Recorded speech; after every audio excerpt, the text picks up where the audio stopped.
परब्रह्म समारंभां श्री दत्तात्रेय मध्यमाम्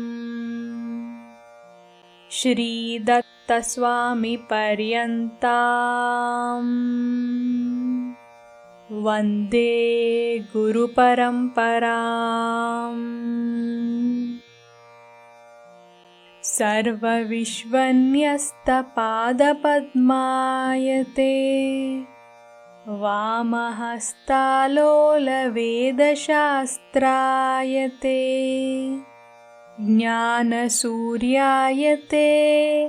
दत्तरूपायते श्रीवेणुगोपालकृष्णाय वन्दनम् श्रीवेणुगोपालकृष्णाय वन्दनम् श्रीवेणुगोपालकृष्णाय वन्दनम्। गुरुदत्त श्रीदत्त प्रभुदत्त पाहि माम् विधिदत्त हरिदत्त हरदत्त रक्ष माम् पाहि मां दत्ता रक्ष मां दत्ता।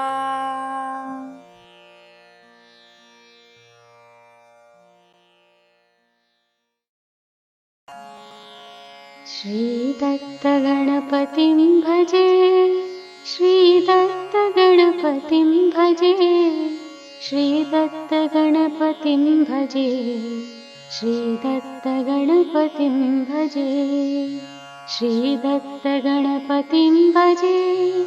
उन्मत्त नटन ताण्डवं मत्ते भवदन भासुरं चित्ताब्ज बोध भास्करम् आयत्त योगराजितं वित्तेश नित्यपूजितम् उत्तानपाणिमुद्रितम् श्रीकृत्तिवास सत्सुतम् कैलासदृशदिनर्तनं भक्तान्तरङ्गवर्तनं पापौघपाशकर्तनं श्रीपार्वतीसुतं भजे।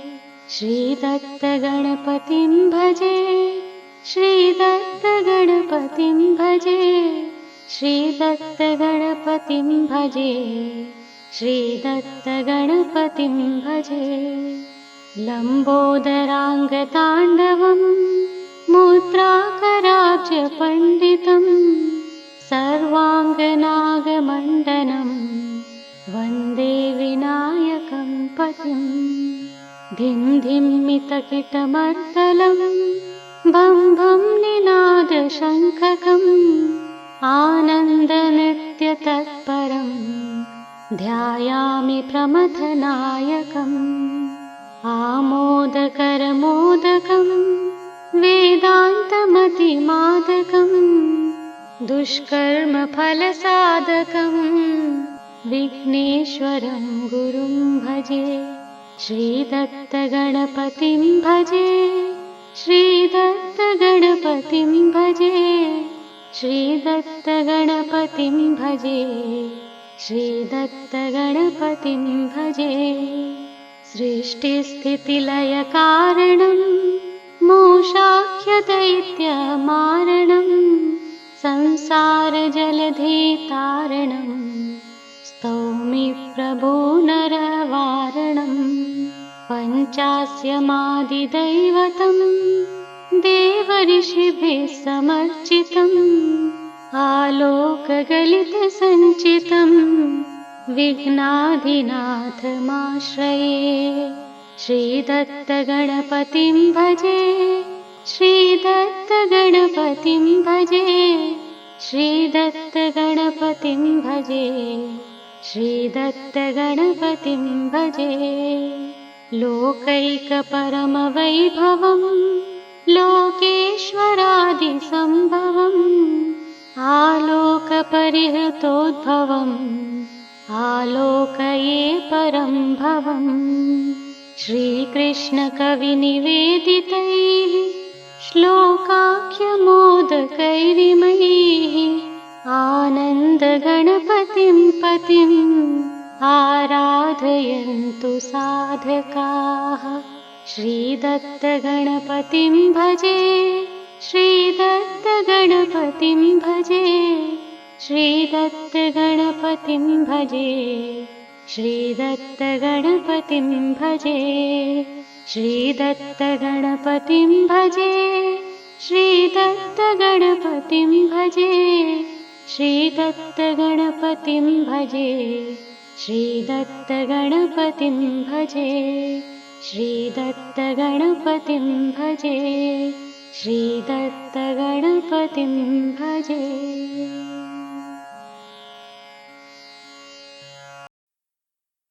Today we are celebrating the auspicious day on Datta Jayanti. We'll start with prayer. Parabrahma Samarambham Shri Dattātreya Madhyamam Shri Datta Swami Paryantam Vande Guru Paramparam Sarva Vishwanyasta Padapadmayate Vamahastalola Veda Shastrayate Jnana Suryayate Datta Rupayate Shri Venugopala Krishnaya Vandanam Shri Venugopala Krishnaya Vandanam Shri Venugopala Krishnaya Vandanam Guru Datta Shri Datta Prabhu Datta Pahimam Vidhi Datta Hari Datta Haradatta Rakshamam Pahimam Datta Rakshamam Datta. Dear devotees of God Datta, we all have gathered here today on the most auspicious occasion of Shri Datta Jayanti. What is far more important than the time and place is that we are in the divine presence of His Holiness Shri Datta Swami. Therefore, we all are immensely blessed. I know how much the devotees gathered here have been longing for this greatest fortune. For those who are not aware, Swami is the most extraordinary divine personality of present times. Swami is a confluence of ancient spirituality and modern science. Within Hinduism, he has reconciled the three Vedantic philosophies and other philosophies with each other. In the context of world religions, he has reconciled the philosophies of all religions in the world.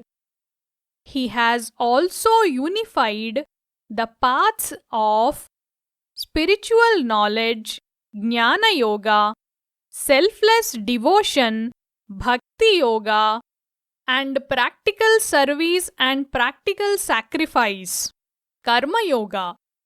Furthermore, numerous people have experienced extraordinary divine miracles and received miraculous protection from Swami.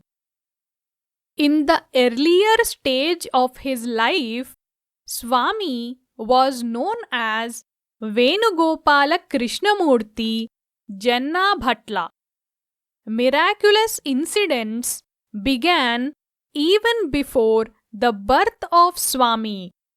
The miracles are continued throughout his life and are still continuing even today. Swami's mother had dreams and divine visions while she was pregnant when Swami was in her womb.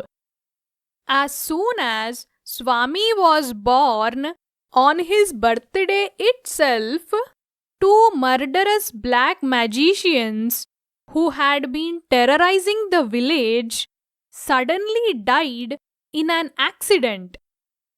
At the age of 8 years, Swami started speaking the language of Sanskrit even though he had never studied Sanskrit. And he began explaining the true meaning of Sanskrit scriptures in great detail. By 11 years, he was composing such extraordinary Sanskrit poetry that Sanskrit scholars were dumbfounded.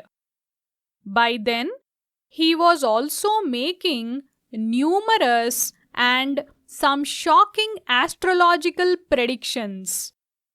By the age of 16, he had authored over 100 philosophical books in Sanskrit, mainly reconciling the three Vedantic philosophies of Shankara, Ramanuja, and Madhva.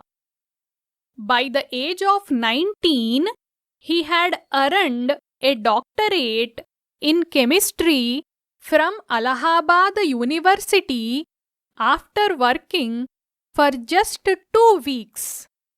Later, he worked as a professor of chemistry in different engineering colleges in Tamil Nadu and Andhra Pradesh, India, until retirement. In parallel with his career as a professor and after retirement, Swami has written and preached spiritual knowledge extensively in Sanskrit, Telugu, and English. He has composed numerous devotional songs that bring out the true essence of devotion, which is unselfish and aspiration-free sacrifice. The aim of all that Swami has written and preached on the topics of divine spiritual knowledge, devotion, and spiritual practice is one. It is to unite science with spirituality, religion with religion, and people with justice and God. It alone is the foundation of permanent world peace. Throughout his life, Swami has been an embodiment of simplicity and humility, never seeking fame or public attention. His focus has always been to guide sincere devotees on the spiritual path as their Sadguru, divine preacher, while also protecting them in their worldly life.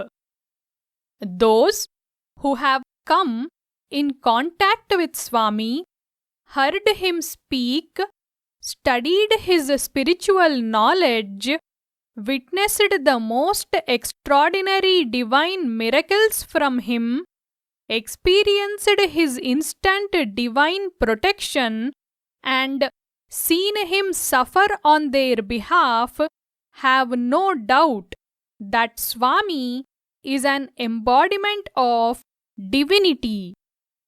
They know him to be the one and only God who has incarnated as a human incarnation in the present generation. In fact, Swami is a Paripurna Tamavatara, the most complete and the highest incarnation of God. They know him to be Lord Datta, the given God. He is God who has given himself to humanity by incarnating on earth to bring peace to the whole of humanity and to lead interested devotees to the ultimate spiritual goal. On this day of Shri Datta Jayanti, we are in the presence of that very Lord Datta who has incarnated on earth as His Holiness Shri Datta Swami. With salutations at the lotus feet of Shri Datta Swami and with his kind permission, we will now begin the Satsanga. Swami will be answering questions asked by devotees. The devotees attending online can unmute yourselves to ask your questions. Anybody wants to ask any questions? They can ask Swamiji, give answers. Any questions from anywhere? Even online people also can unmute themselves and they can ask.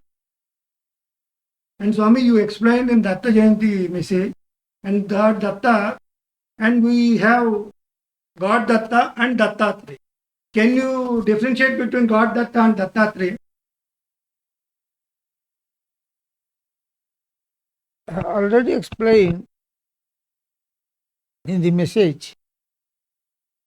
I already given that answer. Swami, once more, we want to hear from you directly. Generally, many people mistake that Datta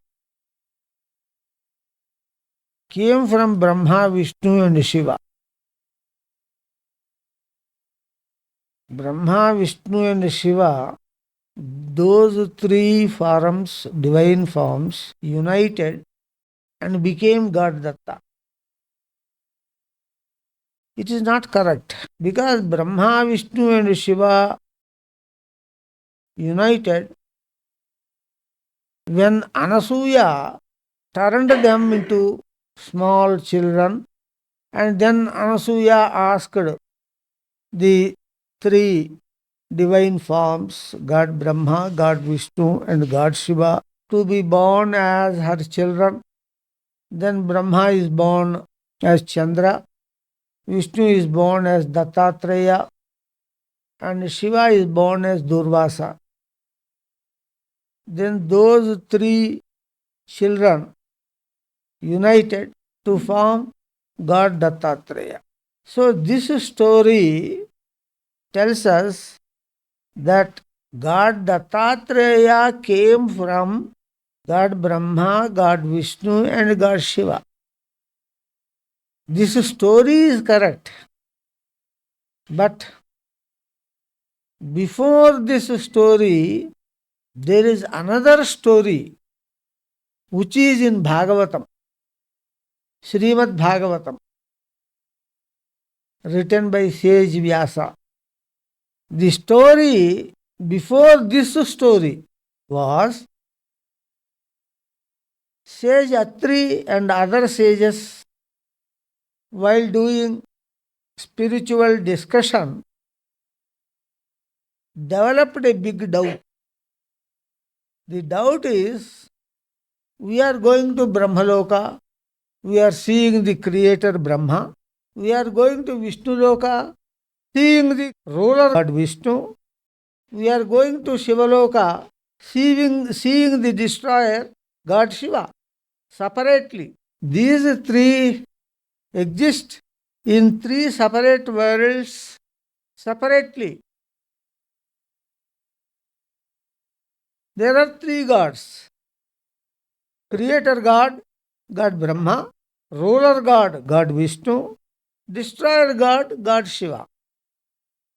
When there are three gods, one God for creation, one God for ruling, and one God for destruction, how Veda said that God is only one, and that one God is doing creation, ruling and destruction. Veda says, Ekameva Dvitiyam Brahma. There is only one God. That one God is creating, ruling and destroying the world. Yato va imani bhutani jayanti, yena jatani jivanti, yat prayanti abhisamvishanti. What we are seeing is just opposing the Vedic concept, Vedic statement. Veda says God is one, but we are seeing three gods: God Brahma, God Viṣṇu and God Shiva separately. Veda says that the one God is doing all the three cosmic activities, creation, ruling and destruction. But we are seeing God Brahma doing creation, God Vishnu doing ruling, and God Shiva doing destruction. Our perceptual experience is contradicting the Vedic statement. This doubt, this contradiction, doubt came to all the sages, including sage Atri. Sage Atri, along with his wife Anasuya and with all other sages, did long penance on the mountain called Ruksha Parvata, to clarify this doubt. Then, after long penance, the three divine forms appeared: God Brahma, God Vishnu, and God Shiva. All the three appeared and told, you can treat that all three of us as one God. And we are doing all the three activities: creation, ruling, and destruction of the world. But Sage Atri did not agree. He denied three. Three. Three means three. Means no. No three. The actual God is only one. Actual three gods are not there. Like that, Atri denied. That is why he became Atri. Then these three united and appeared as the original God Datta. What is the story of the original God Datta? Who is the ultimate God? Veda itself says that the ultimate God is not understood even by intelligence. That is why he is called as unimaginable God. By name Parabrahman. Parabrahman or unimaginable God cannot be imagined even by intelligence. That is why regarding Parabrahman, what is the expression? Silence is the expression. Because we cannot imagine. That is what Shankara told, Mauna Vyakhya Prakatita Parabrahmatattvam Yuvanam. The original God, the ultimate God, the Parabrahman is represented by silence. Because the God is unimaginable. You cannot imagine. When you can't imagine, how can you think? How can you speak about it?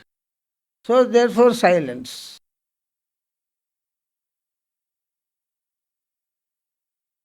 So this original God, Ekaki Naramate, since he was only one, he did not get any entertainment. He got bored. He wanted something second for entertainment. If the second is only again one item, he may get bored with it. And then he may require third item. So here, Ekaki Naramate Sadvitiyam Aichat. He wanted a second item for the entertainment, but second item means not one item. Second item is several items. Plural. Nanatvam. Neha nanasti kinchara. So that if one item is boring, another item. If another item is boring, another item. So the second means plurality, multiplicity. Second means not one.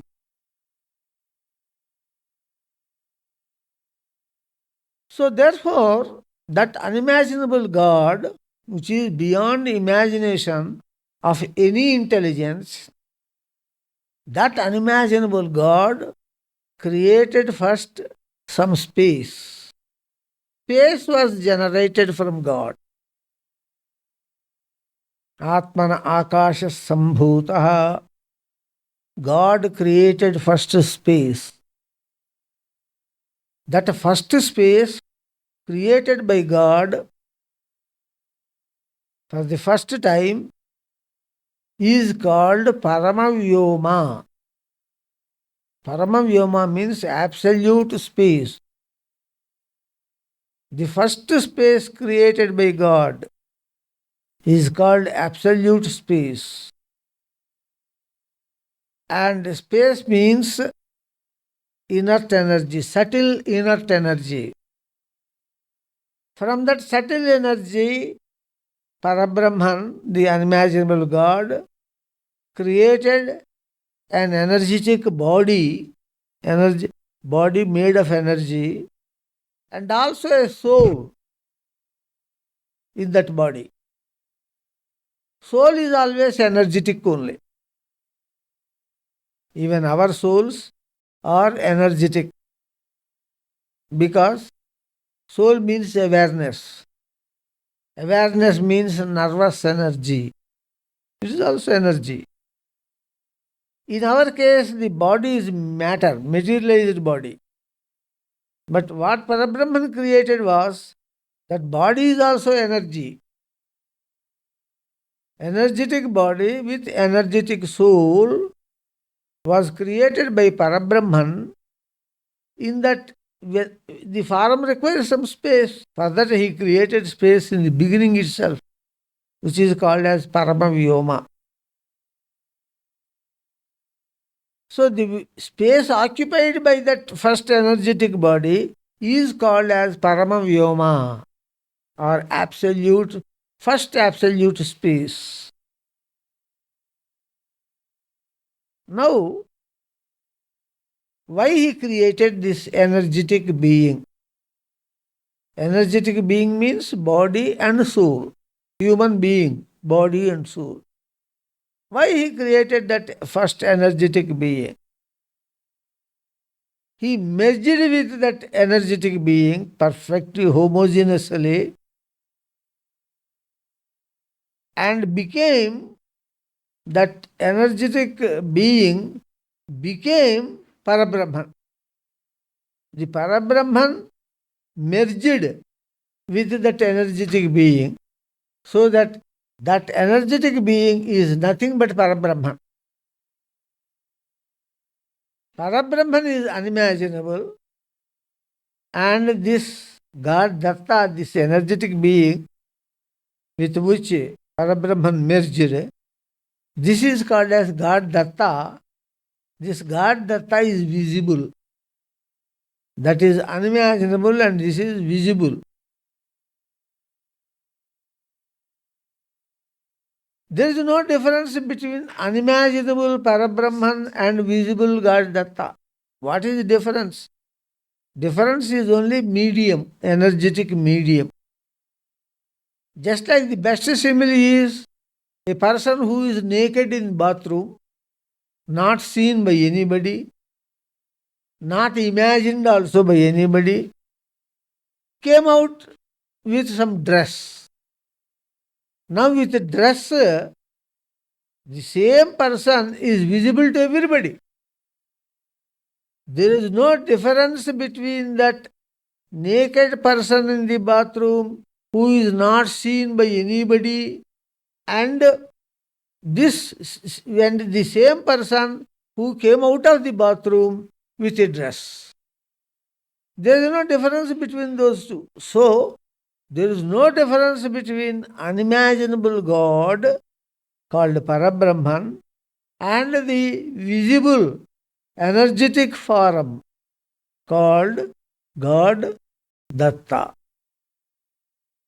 That God Datta appeared now to sage Atri and Anasuya. And sage Atri and Anasuya prayed, "You please be born to us as our son." And God Datta was born to sage Atri and Anasuya. Since he was born to sage Atri, he is called as Dattātreya. Atreya means son of Atri.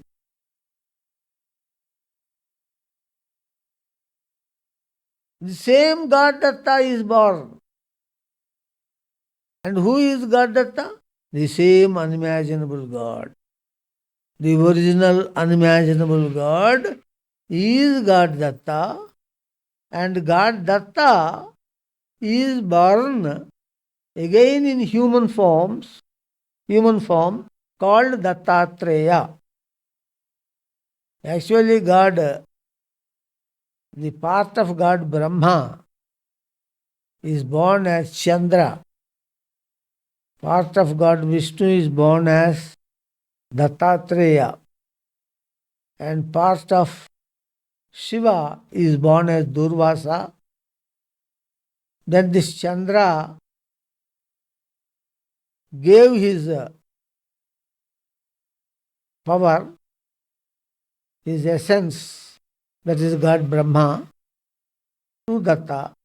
And this Durvasa, incarnation of God Shiva, he gave his power to this Datta, middle Datta. And this Chandra joined planets. Moon is a planet. And this Durvasa joined the sages. He is a sage. Since then, this middle Dattātreya become the full Datta in human form. Because Brahma, Viṣṇu and Shiva, all the three are united in Dattātreya. That God Datta and this Dattātreya, what is the difference in the form? That God Datta, energetic incarnation, is with 3 heads and 6 hands. This Dattātreya is with 1 head and 2 hands. You have got those 2 forms of photos. Morning. All of you got 2 photos from Priyanka. One is 3 heads, 6 hands. 3 heads and 2 hands he has put. So 3 heads itself means energetic incarnation. Only in energy you can have 3 heads or 5 heads. But in human form you can have only 1 head. So that Trimukha Shadbhuja, 3 faces and 6 hands, is energetic incarnation. In human incarnation, you can have only 1 head and 2 hands. Because energy, if the material of the body is energy, the energy can take any type of shape. But human form cannot take any type of shape. Only 1 head and 2 hands. Fixed. So, God Datta is energetic incarnation. Datta is energetic incarnation. Dattātreya is human incarnation. And God Datta has no birth. Since he has no birth, he gave himself as adopted son to sage Atri and Anasuya, Datta Putra, because he has no birth. And this Dattātreya is born to Anasuya. Dattātreya has birth. Now what is this Datta Jayanti?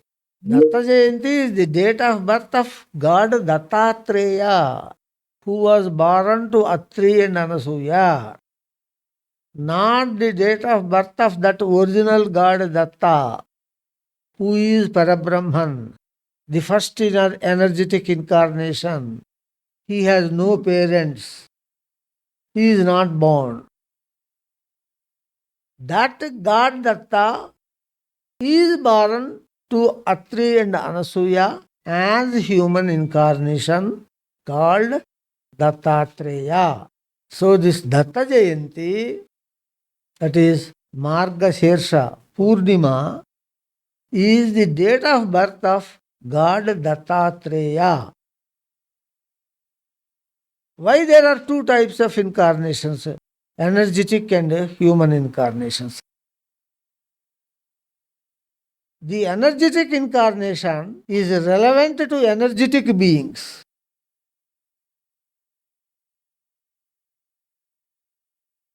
In the upper worlds above earth, they are called as energetic worlds. The beings there are energetic body and energetic soul. For them, God Datta is the relevant energetic incarnation.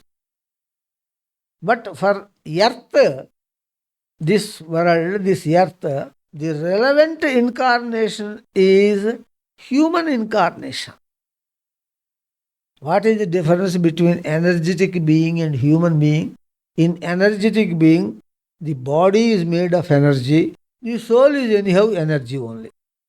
Human being, the body is human body, but the soul is energetic. That is the difference between energetic beings and human beings. So God Dattātreya is relevant to human beings and God Datta is relevant to energetic beings in the upper worlds. When God Parabrahman made the facilities, made an arrangement like this, our foolish human beings, they go on doing penance, tapas, to see that energetic form, that God Datta.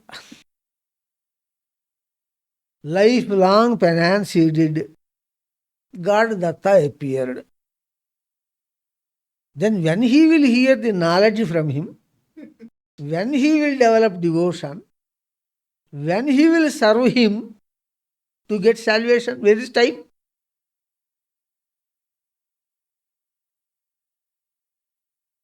So since there is no time, no question of salvation, problem solved. There is a story, King Bhoja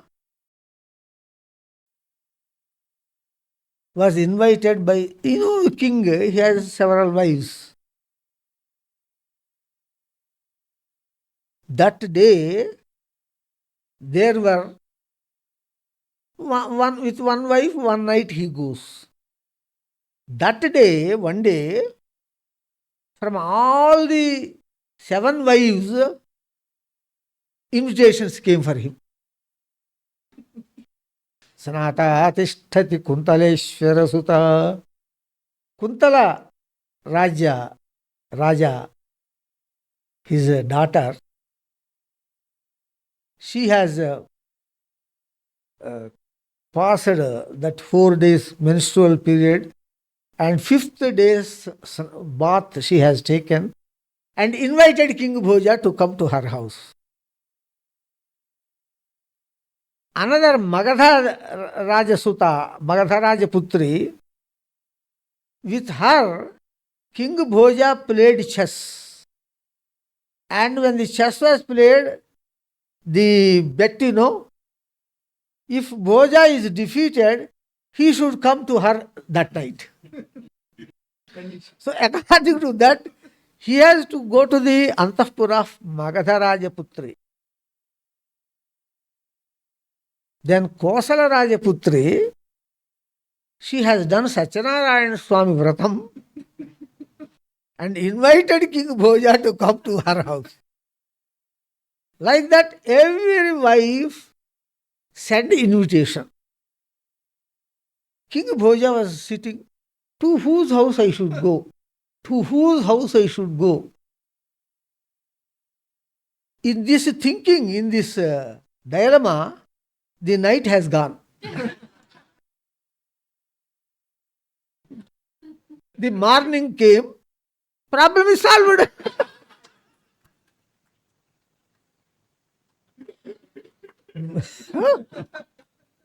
No need of salvation. I am doing penance to see God Datta. When the energetic incarnation appears, it is irrelevant incarnation. It is not in the arrangement of God. God's arrangement is human incarnation for humanity.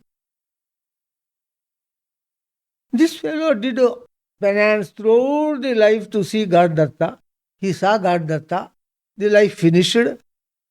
No need of sādhanā. Because life finished. Like Bhojana, night finished. Problem solved. See, he should see God to learn the true spiritual knowledge. Then after hearing true spiritual knowledge, he must develop devotion on God. Then after developing devotion, he must serve God. Then please God. Then get the salvation. To hear the true knowledge, you must see God. That is the first step. For that itself, the whole life has gone. How foolish is it not foolishness of human beings? Yes. When God, how beautiful arrangement God made. He came in human form to preach the true spiritual knowledge, so that you can develop devotion, you can serve God, you can please God, and finally you get the ultimate salvation. There is a lot of time is there, lifetime is there. So, energetic incarnation is also same God. Human incarnation is also same God. I am not denying energetic incarnation. Energetic incarnation is relevant to upper energetic beings. For them he speaks true spiritual knowledge.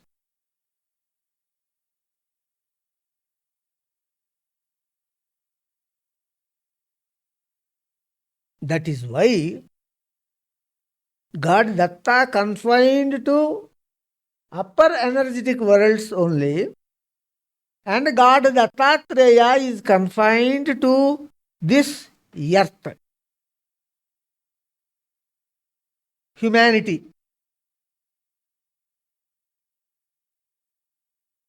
And you may say, human being, is he God? I will ask one simple question, all of you. Rama is God or not? Yes. Krishna is God or not? Yes. Are they not human beings? They are God.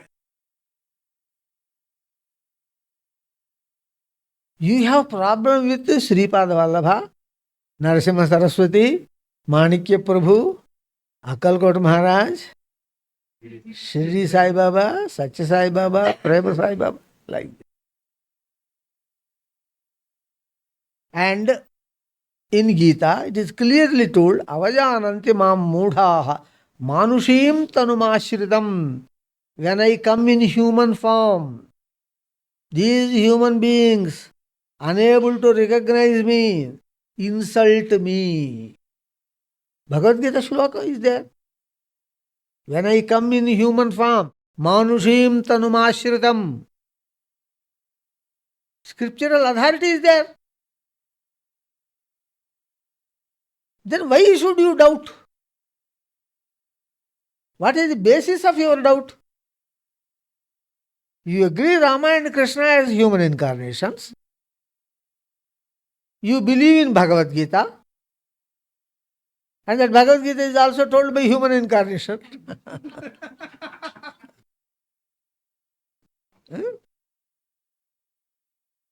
Since he is the human incarnation, he told like that.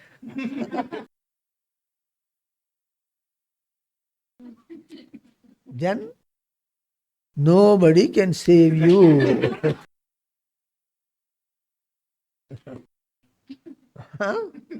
Nobody can save you.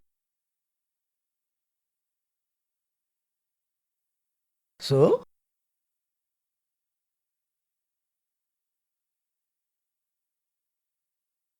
this is the message of Datta Jayanti which I gave in the morning.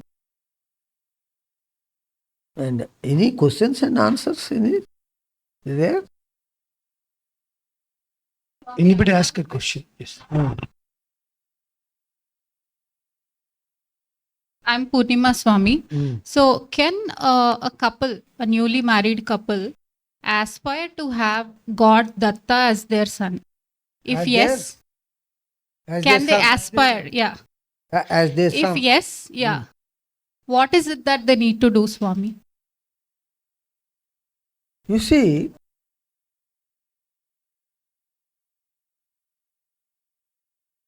before aspiring God Datta as their son, they must understand one problem. If they aspire God Datta as their son, they must give a share of their property to son.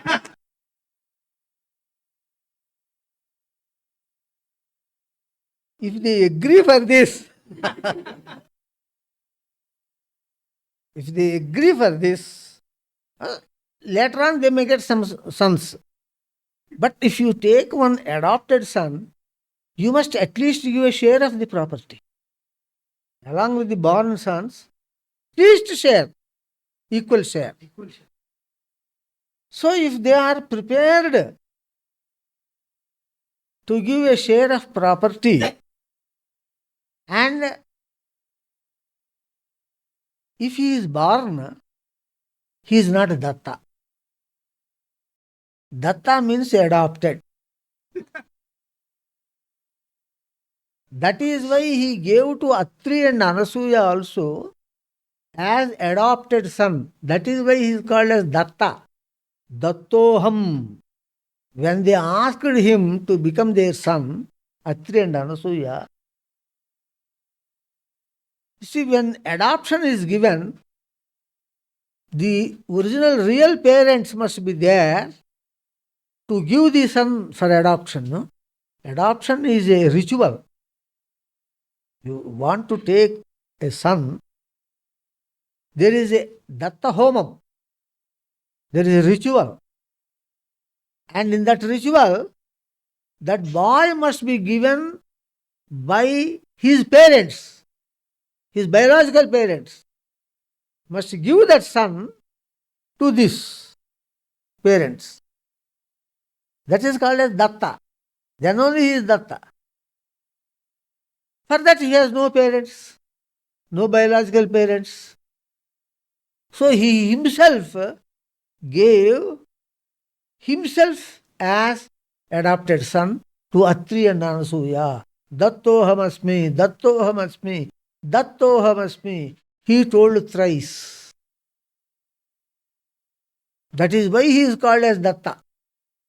That is also one reason.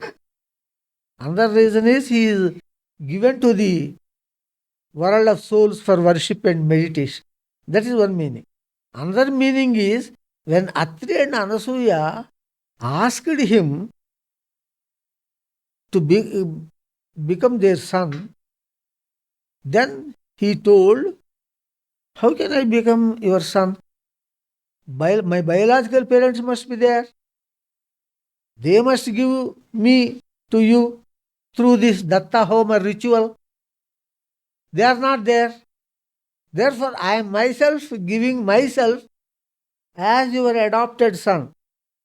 He told thrice, Dattohamasmi, Dattohamasmi, Dattohamasmi. Then he became the adopted son to Atri and Anasuya. Otherwise, he is not Datta. So,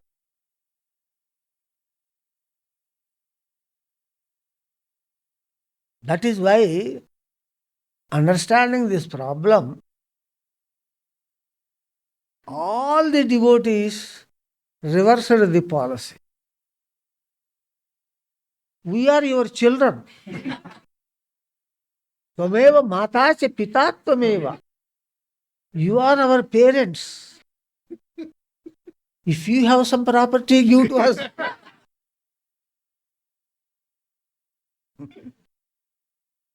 Our human beings are very, very intelligent. Very intelligent.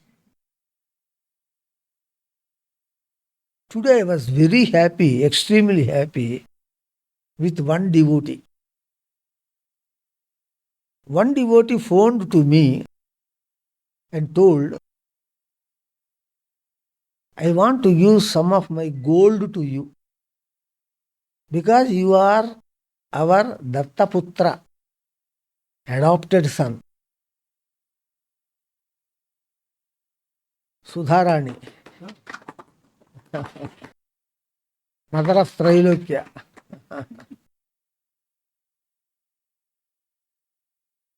I was wondering, I think she is the real devotee. Because all other devotees phoned and told, we are your children.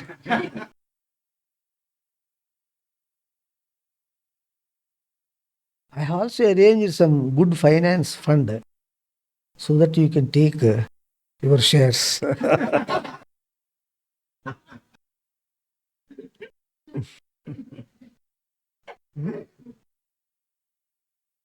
I felt when she phoned to me and told, I want to give some of my gold because you are our Datta Putra. Our Datta Putra. Then I told, I am myself the 24 carats gold. Why you are thinking to give 22 carats gold? Moreover, you say that I am son. I am not daughter.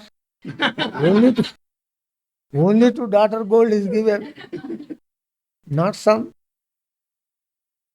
I told all that and she brought that jewel. Seeing that jewel, I feared. It is so much stout. It is just like Ajagara snake. No, that what you call python. Python type. So I asked her, please close that ball. I'm afraid of python. You put in the bag. And I will take home.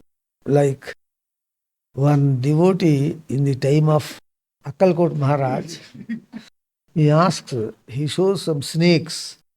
You take as many snakes as you want. He is afraid. Then Maharaj says, no, you take, I am ordering you. Then somehow, with lot of reluctance, he can't fear, he caught one snake and rounded his towel around it, and he took to his home. And all the during the journey, he was shivering. This is a snake, when it will bite. And when he took it to his house, he opened, and it was golden snake. He was very poor person. That is, Swami wanted to bless him. He wanted to remove his poverty. So now this python I am taking home. I am not as deserving as that devotee. So what will happen? This gold chain will become python. When I take home and open the box, there the snake became gold chain. Now this, since I am not as deserving as that devotee, when I take this golden chain to my house, it will become python. You are not. So, Not a devotee. Your question need not be answered because nobody will aspire. Highest level devotees also. When the question of money comes, पैसा में परमात्मा है, परमात्मा में पैसा है is not there. So there is no problem with your question. Case is disposed with no costs. Then again, any other question?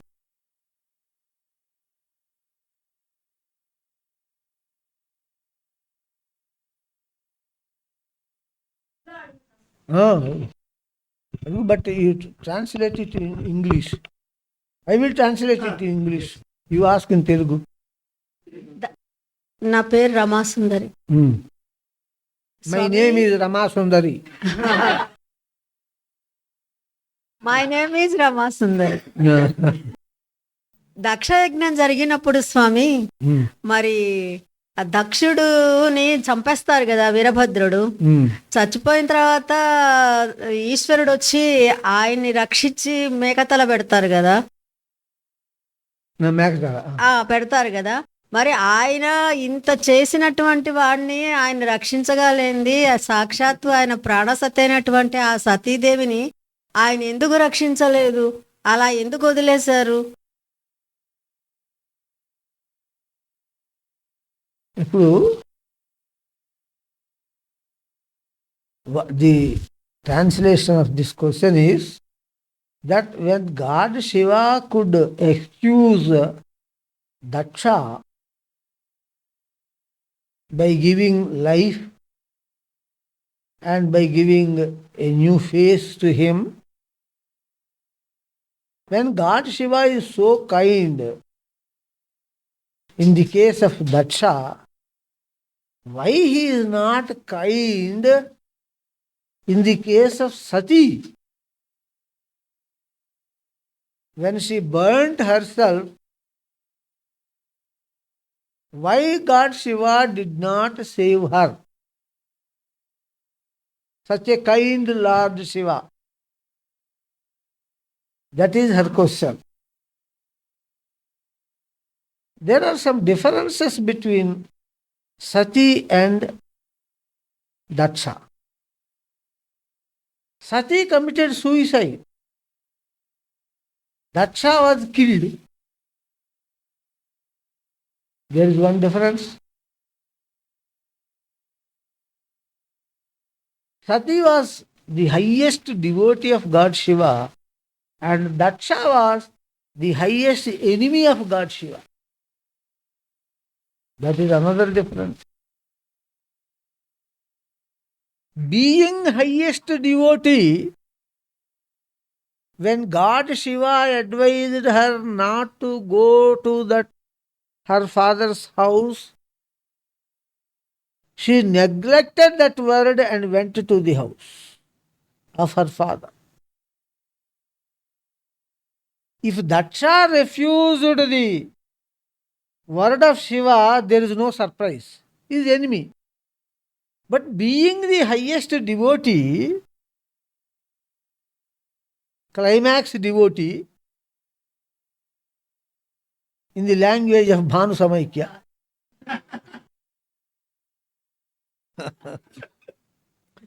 being the climax devotee,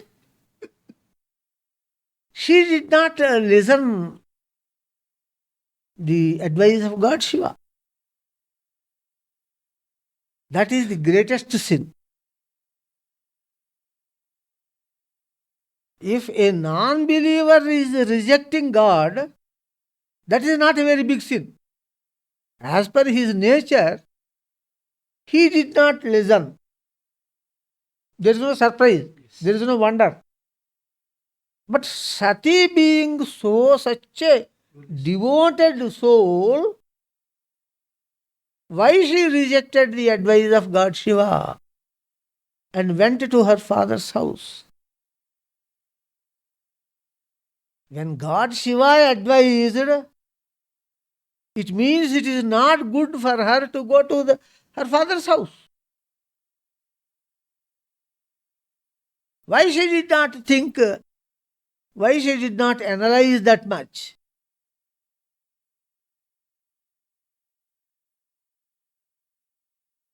Daksha can be excused because he is already enemy. But Sati cannot be excused, being the climax devotee. Now finally what Bhavanu Samaikya told is correct.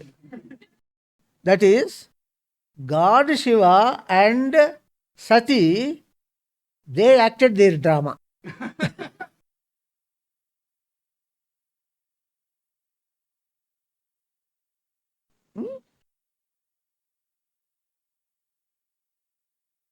Why they acted now? Why I am appreciating that word drama? Because God and climax devotees act drama so that there will be a lesson to be learnt by the human beings. They acted drama. That is correct. But for what purpose they acted drama? Not for their purpose. For the sake of the world. To know some lesson. To know some divine concept. They acted drama. So you should correct yourself. Huh? They act their dramas. Why should we bother about them? For your sake only they are acting the drama.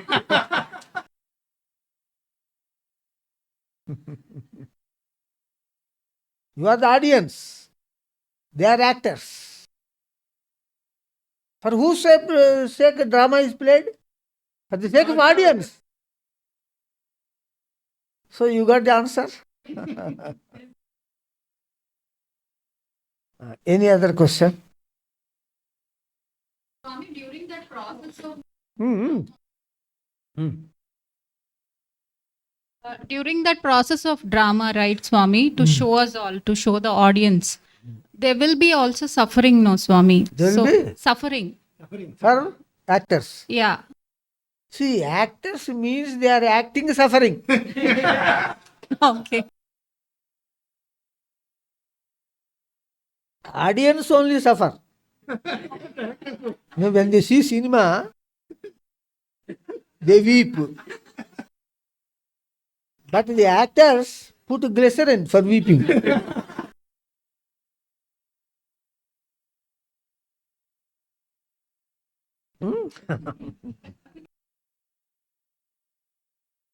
Yes, anybody else?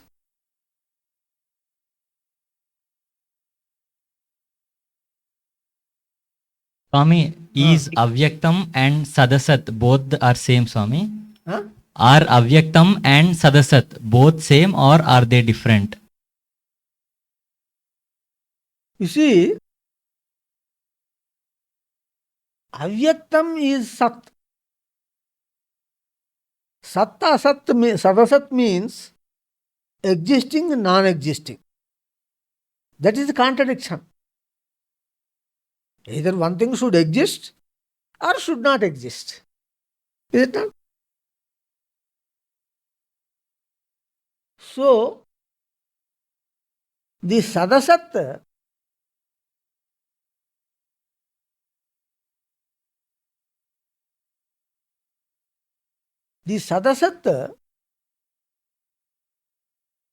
itself is a contradiction. It cannot be both Sat and Asat. You cannot say that this light is existing and also not existing. Sadasatyaham Arjuna, he told in Gita. I am both Sat and Asat. There that is different because he is omnipotent. He told about himself God told about himself, Sadasachaham Arjuna. There, if you analyze, that is also collaborated. How? When God enters a human being and merges with him completely to become human incarnation, I remain as God component, that is Sat. At the same time, I also become Asat. What is Asat here? That human being. Human being is a part of the world. World is inherently non-existent. So that human being is taken as Asat. By homogeneous merging with the human being component, the human being component also becomes God. God remains as God component. God also became the human being component. So there I am both God component as well as the human being component because of the homogeneous merge. There when you analyze it becomes correct. When the fire enters the iron rod, the fire is as fire is there, the iron rod also becomes fire. So I remain as Sat, I also become the Asat. There is no difference between the human being component and God component there. What is the purpose of human incarnation? So that you can talk directly with God, you can see God. Is it not? Unless that human being component became God, by seeing that human being component, how can you say that you have seen God? Unless both become one. If both are not one, human being is human being, God is God. By seeing human being, God is invisible, unimaginable. By seeing human being, how can you say that you have seen God? And when you have not seen God, what is the use of the human incarnation? You wanted human incarnation to see God, to talk with God, to touch God, to live with God. Agya Chatushtayam. Unless human being became God, how can you get these four meaningful? Is it not? So therefore, in that context, he is both Sat and Asat. But Avyaktaṁ, you have brought that word. Vyaktam means Sat visible and Sat invisible is Avyaktam. Sat visible is Vyaktam in gross state, and when the same Sat goes to the subtle state, it is Avyaktam. Sat is common. You see visible light. That is energy. That is invisible. That is Vyaktam. But the same energy goes to the invisible state like gamma rays, X-rays, etc. There also the same energy is existing. Sat is there, but it is invisible. Avyaktam. Avyaktam means invisible. Existing, invisible. This is existing, visible. So Sat stays in two stages. Avyaktam and Vyaktam. And Sat remains as Sat. Even in subtle state it is existing. Gamma rays you are not seeing. But gamma rays energy is existing. Visible light you are seeing. There also energy is existing. Existence is not changed. Only visible and invisible states are changed. You follow? Avyaktaṁ vyaktim manyante abuddhayaḥ. How can we correlate with only? Yes, there also. Avyaktaṁ vyaktim manyante abuddhayaḥ. They say that the unimaginable God, here you are referring, Avyaktaṁ means unimaginable God. Now the point is, gamma radiation is Avyaktaṁ. It is Avyaktaṁ, but through some powerful microscope, you can see it. It can become Vyaktaṁ. You take the case of Parabrahman, unimaginable God. It is also Avyaktaṁ, like gamma radiation. For the eyes. Vyaktam. For the eyes it is not seen. So it is Avyaktaṁ. Like gamma radiation, Parabrahman is also Avyaktaṁ, invisible. But through microscope you can see gamma radiation, but through microscope you cannot see Parabrahman. But in both common is invisibility. Invisibility. Invisibility is common, both are invisible. But that Parabrahman is unimaginable. This gamma radiation is imaginable. This gamma radiation is imaginable, invisible. Parabrahman is unimaginable, invisible. Common property, invisibility is there. By common property, you cannot say that Parabrahman is gamma radiation. There is a differential property also. That is, God is unimaginable and gamma radiation is imaginable. There is a differentiating factor and there is a common factor. So there, the sloka which you read, Avyaktaṁ vyaktim āpannaṁ. I am the unimaginable God, at the same time invisible also. Ignorant people think that suppose the gamma radiation frequency is increased, it becomes visible. Now for gamma radiation and Parabrahman there is one commonality, that is invisibility. Invisibility. Just like the invisible gamma radiation became the visible light, similarly the invisible Parabrahman became visible. People fools think like that. Based on the commonality of the factor, they equalize both.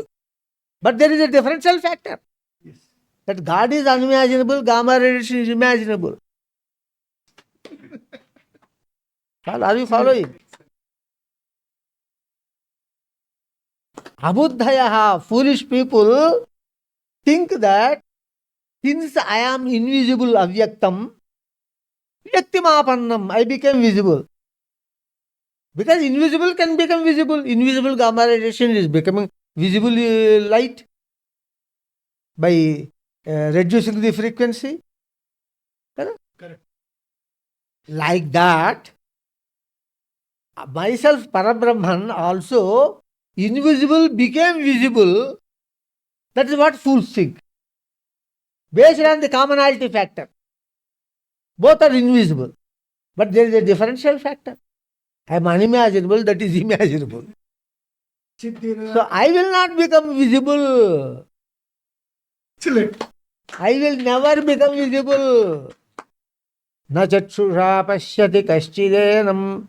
Nobody can see God with eyes, even with mind. Yo buddhayaḥ paratastu saha. Na manasa. In Bhagavad Gita, kaschid dhirha kachitatma namaishyat.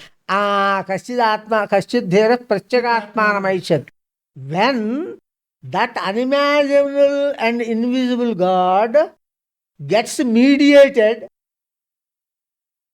then Then I am become visible.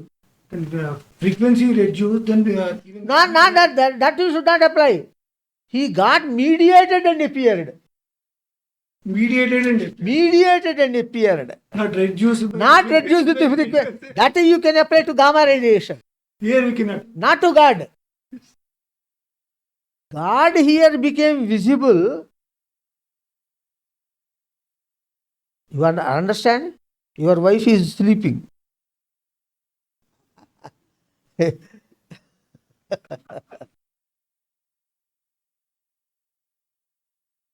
So there, the unimaginable God became visible not due to reduction of frequency like gamma radiation becoming visible light. He became visible due to mediation, because the unimaginable God is non-mediated. He is invisible and he is unimaginable. That unimaginable God became mediated. Therefore I am seen. Kaschid dhera pratyagaatmanamaicchat. That is the meaning of Kaschid mam veti tattvataha.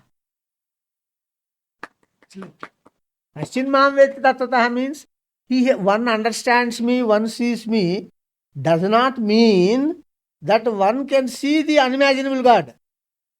That does not mean that one can understand the unimaginable God.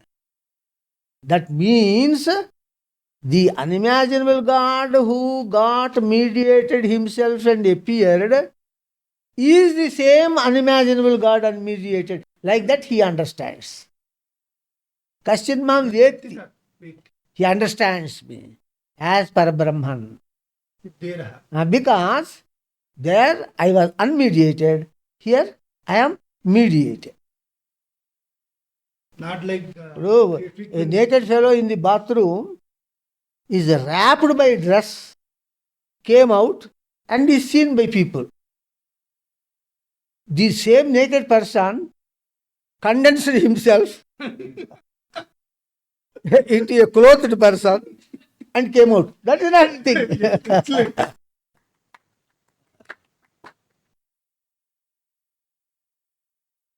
You follow? yes. All of you understand? Swami, in continuation with the When unimaginable is already discussed, why is it again talking about invisible when it is not tangible? Why talking about invisibility, Swami? You talk slowly first. First, let me understand. If you talk fast, I cannot understand. When you said it is unimaginable, God is unimaginable. Unimaginable means like you cannot imagine anything. Yes. But why do we say invisible when you already used unimaginable? Because we have brought gamma radiation in comparison. Gamma radiation is imaginable and invisible. Parabrahman is unimaginable and invisible. To show that commonality factor, I added this visible word to Parabrahman also. Then only I can compare gamma radiation with the unimaginable God. What is the commonality factor? Both are invisible. Then shall I use the word invisible for Parabrahman also or not? Huh? Yes. Hrishikesh is red in color. Kartiki is also red in color. Then, no, you should not say Hrishikesh is red in color. Like that, how can you say?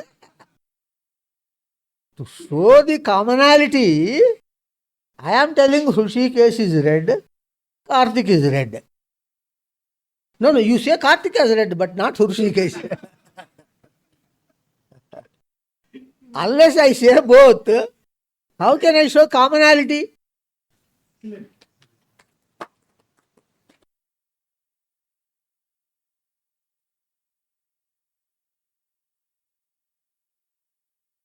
Today Satsanga is very deep. Swami, Ah, Padanamaskaram Swami, there are questions from online. Shall I read yes, Swami? yes. Yes, Swami. This question is from Manikanta. Hmm. If unimaginable God is Avyaktaṁ, how can we say he exists? How can He say he exists. How can we say he exists? he exists? Yes, Because Swami. he exists because he got mediated and he is performing miracles. See, the same unimaginable God became imaginable and visible. The same unimaginable and invisible God became imaginable and visible by getting mediated. Okay? The unimaginable miracles, the source of unimaginable miracles can be only unimaginable God. And when the mediated God also is doing the same miracles, that means the same unmediated God, unimaginable God, became the mediated, imaginable and visible God. Because of the commonality of the unimaginable events called miracles in both of them. Now here, one more correlation also can be given. The fellow who was taking bath in the bathroom, he finished bath and he got himself dressed and came out. When he came out, still some parts of his body are visible. That same naked fellow's parts, the legs are visible, the face is visible, the hands are visible. So, even the same unimaginable God became visible partly. Because the dress cannot completely cover from top to legs, then people will run away. Huh? When Jesus told Lazarus, come up, come out, then he came out all wrapped with cloth, Yes. Nothing is seen. Not like that. He came with pants or a lungi and a shirt. Hands are seen, feet are seen. So even though he got mediated, some original part is seen. Yes. What is that part? That is the unimaginable events called miracles.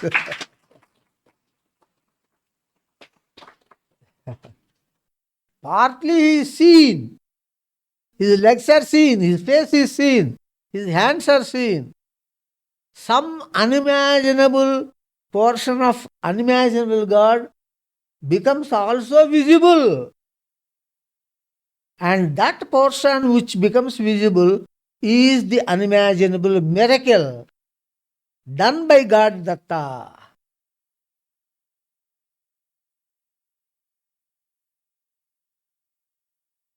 So, what is the question? If unimaginable God is Avyaktaṁ, how can we say he exists? Exists.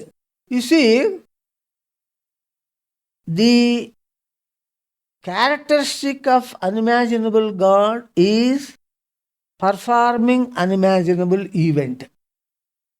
Okay?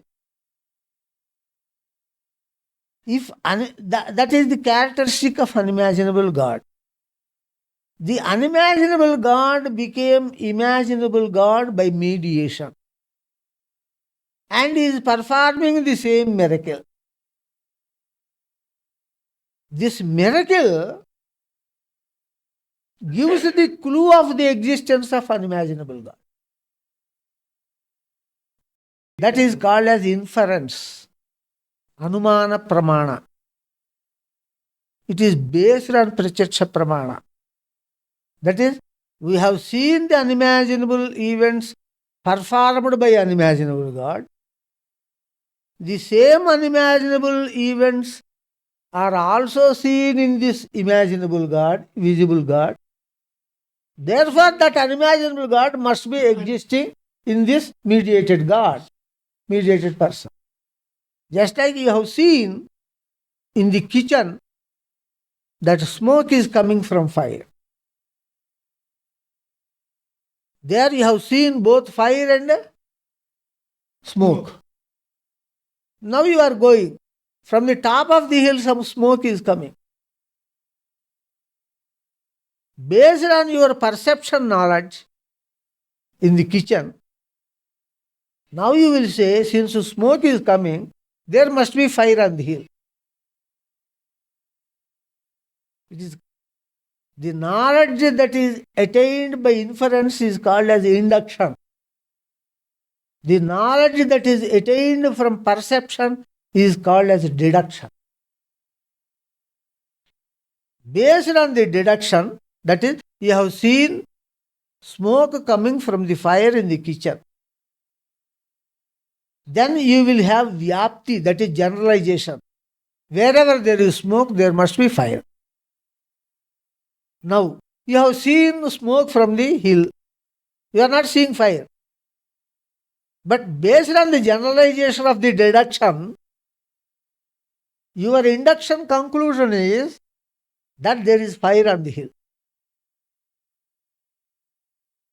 So not only perception is a proof for existence, but inference is also a proof for existence.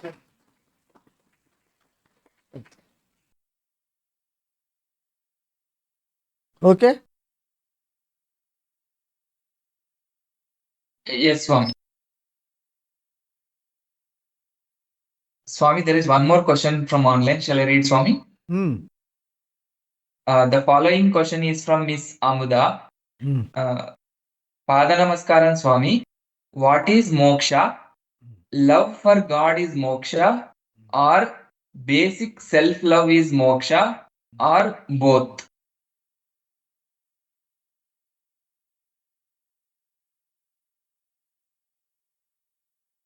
See, moksha means, simple direct meaning of moksha is liberation. When you are bound by something, suppose you are bound by a rope, and somebody came and cut the rope, you got moksha from the rope. Moksha means liberation, simply liberation. You can use that word in any context. I got liberation from the rope. I got liberation from this husband. That is also moksha. Maya, I got moksha from my husband. Moksha means simply liberation. If you love both yourself and God, where is moksha? No. It's not. So, the person who loves himself,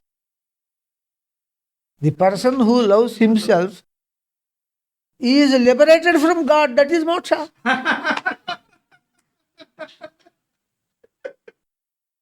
The person who loves God is liberated from himself. That is moksha. So there are two types of moksha. Whichever you like, you have. Who objected? Indian Constitution has given freedom, fundamental rights, freedom. 7 fundamental rights are given. Freedom of speech, freedom of expression, like that. So, if you want freedom from world, one thing, if you get freedom from one thing, you will get attachment to another thing. Attachment means yoga.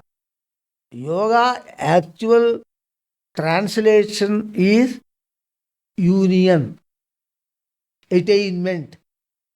That is yoga. Moksha means liberation. Attainment of God, if you want, you liberate yourself from all the worldly bonds, including yourself. You are bonded to yourself. Love of myself. That is also a worldly bond.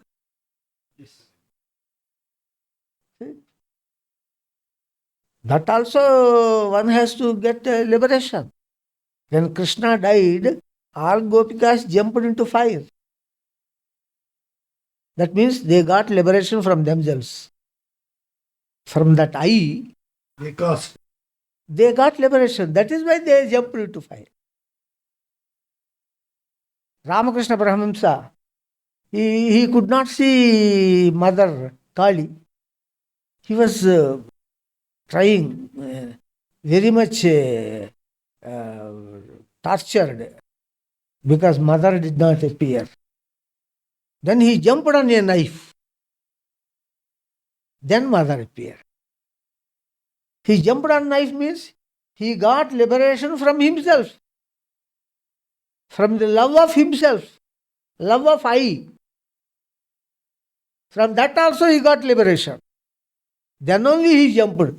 He tried to sacrifice his life, that is himself, for the sake of God. So all the worldly bonds, liberation from all the worldly bonds is necessary to attain God. But the actual concept is that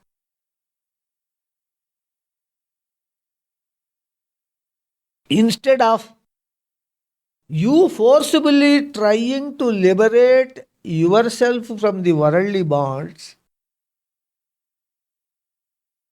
better you attach to God so that worldly bonds themselves will drop. That is very easy. There is no need of any strain. Instead of leaving wife and children by fighting,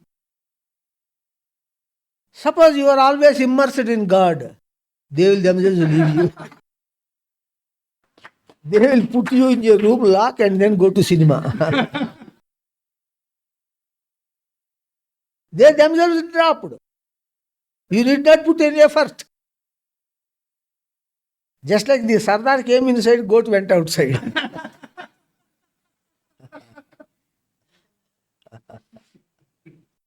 You know that joke? Sardar and goat joke? Yourself. You don't know? See, one goat was kept in a room.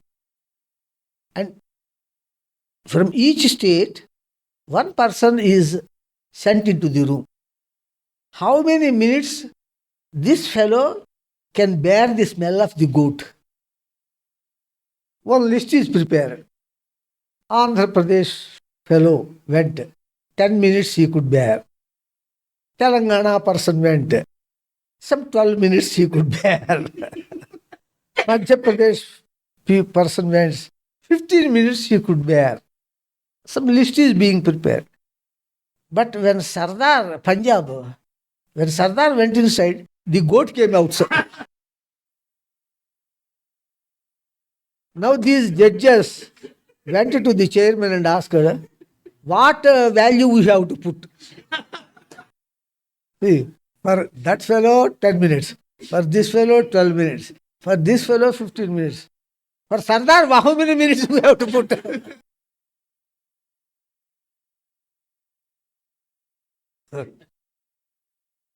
That joke has got lot of importance in spiritual knowledge. You can learn the real clue of salvation from that joke.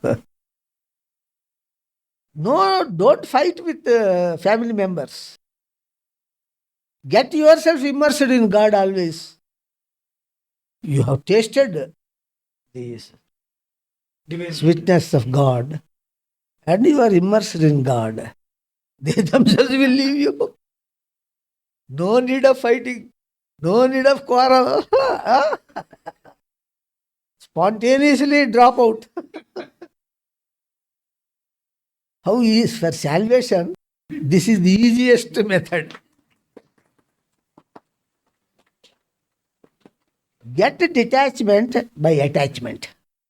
You will always get real detachment by another real attachment. Suppose you are seeing cinema. You are so much attached and immersed in the cinema that even mosquitoes bite you, even the blood bugs swallow your blood. You are not aware. detached from all those things because of your attachment in the cinema. Always real detachment comes from only another real attachment. Without another real attachment, you cannot get real detachment. You have tasted the divine nectar. Then coffee dropped by itself. Even if somebody forces you to drink coffee, no, I don't like coffee. But without tasting divine nectar, you leave coffee by force. Some 4 days you can leave. 5th day, 1 bucket of coffee you will drink. So we can say it is impossible to get real detachment without another real attachment. It is impossible. Not only impossible, but also waste. Because I am leaving coffee. I have not, and leaving coffee is not a prerequisite to get divine nectar. If you want to get divine nectar, you must leave coffee. There is no rule. So, by leaving coffee, you are not getting divine nectar. It is not a prerequisite rule. Then what happened? You have lost both coffee and divine nectar. At least have coffee. If divine nectar is not obtained, at least have coffee, because the mind has got one terrible quality that it should be attached to something always. Without attachment to anything, the mind cannot stay alone. Therefore, it is impossible to get a detachment without another attachment. Mind will rebel. I want some attachment. If you detach yourself to coffee, attach myself to God. Some attachment I want. You cannot control mind when it rebels. If you are like a gentleman, then it will be also like a gentleman. If you rebel, no, be detached from everything. No, it will rebel. You will be defeated by mind. So, what is the question? I forgot. For what I have given the answer. So, Swami, the question is like this: what is moksha? And if I love God, loving God is moksha. So, I have given the answer. I have given the answer. Yes, Swami. Next, any question? Yes, Swami. One more question, Swami. Uh. This question is from Mr. Aravind. Namaskaram, Swami. Being an ordinary mortal coiled in worldly bonds, will we get a chance to ever witness God like how Swami Ramakrishna showed Swami Vivekananda? Again, you repeat. In the earlier part, I did not catch. Okay, sir. I will repeat the question, Swami. Being an ordinary mortal coiled in worldly bonds, Spoiled. will we get a Coiled. coiled in worldly bonds, will we get a chance to ever witness God like how Swami Ramakrishna showed Swami Vivekananda? You see, I understood the spirit of the question.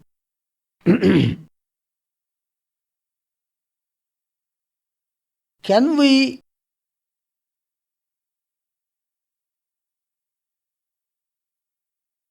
taste divine nectar when I am drinking coffee for every 1 hour in the day?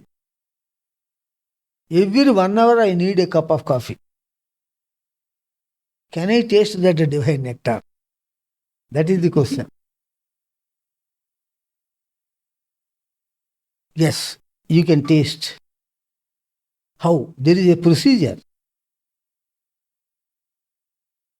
To taste the divine nectar, You must have the complete knowledge of the divine nectar. You don't know that divine nectar exists. How can this question come? Yes. Even you don't know, you are so much immersed in coffee that you never heard about the divine nectar, then it is not possible. When it becomes possible? When you get total knowledge of the divine nectar, then you will get interest. See, knowledge generates interest. First you must try for knowledge. How is Mumbai city? You must hear.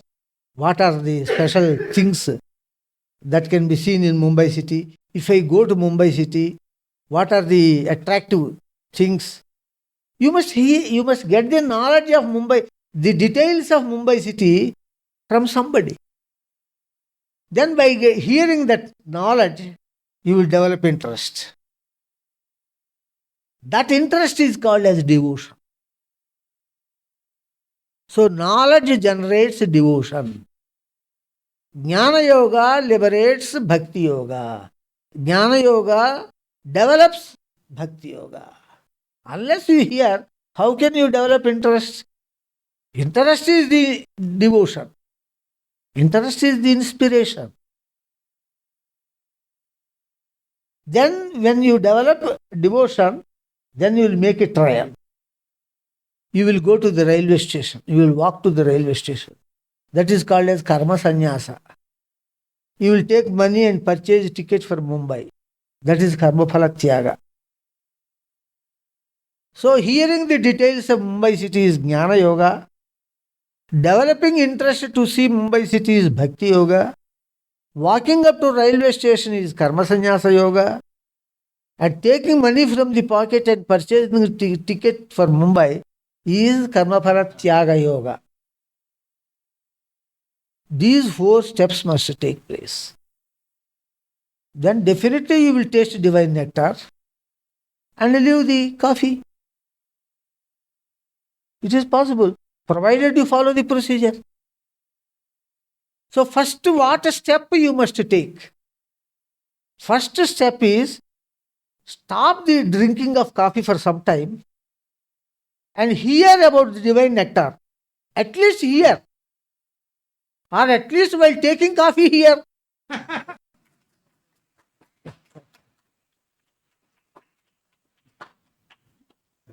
Without that first step, can I see God? First step is not possible. Huh? We are not developing real interest even to hear the details of God.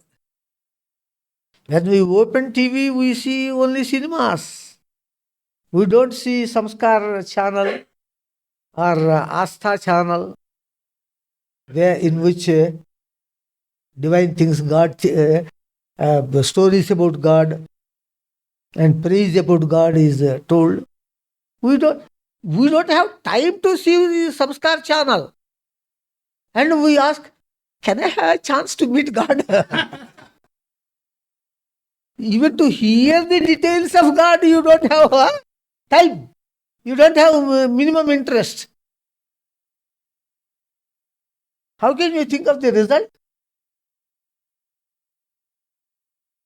Dr. Geeta Lahari. Am I correct? The patient doesn't come to the hospital. He wants perfect health. Is it possible?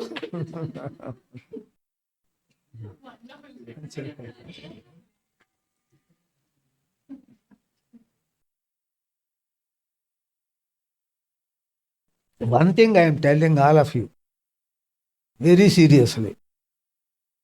ఇంత విపులముగ చెప్పలేదు ఏ అవతారమునను ఓరన్నా. In so simple way, in so enlightened way, I have not preached the spiritual knowledge in any incarnation.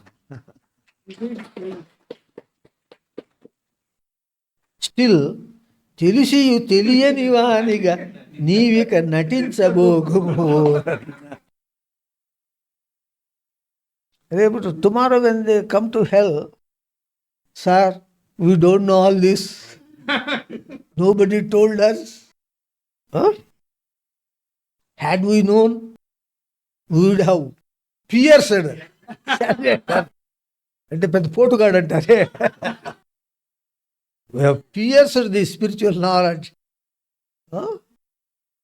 చెప్పలేదనుచు చెప్పకుండుటకు చెప్పి తినిప్పుడు రన్నా, చెప్పిన చెప్పకయున్నను ఒక్కటే బాధ్యత తీరను హరి అన్న. My responsibility is over. I know that whether I preach or not preach, the result is going to be same. That I know very well. But still I am preaching so that tomorrow you will not say in the hell, sir, we don't know about this thing. Had we known, we would have moved the mountains. Due to ignorance, we could not do this. To escape. Instead of to get that blame, to get rid of that blame, చెప్పిన చెప్పకయున్నను ఒక్కటే బాధ్యత తీరను హరి అన్న. చెప్పలేదనుచు చెప్పకుండుటకు చెప్పి తినిప్పుడు రన్నా, చెప్పిన చెప్పకయున్నను ఒక్కటే బాధ్యత తీరను హరి అన్న. Yes, next question.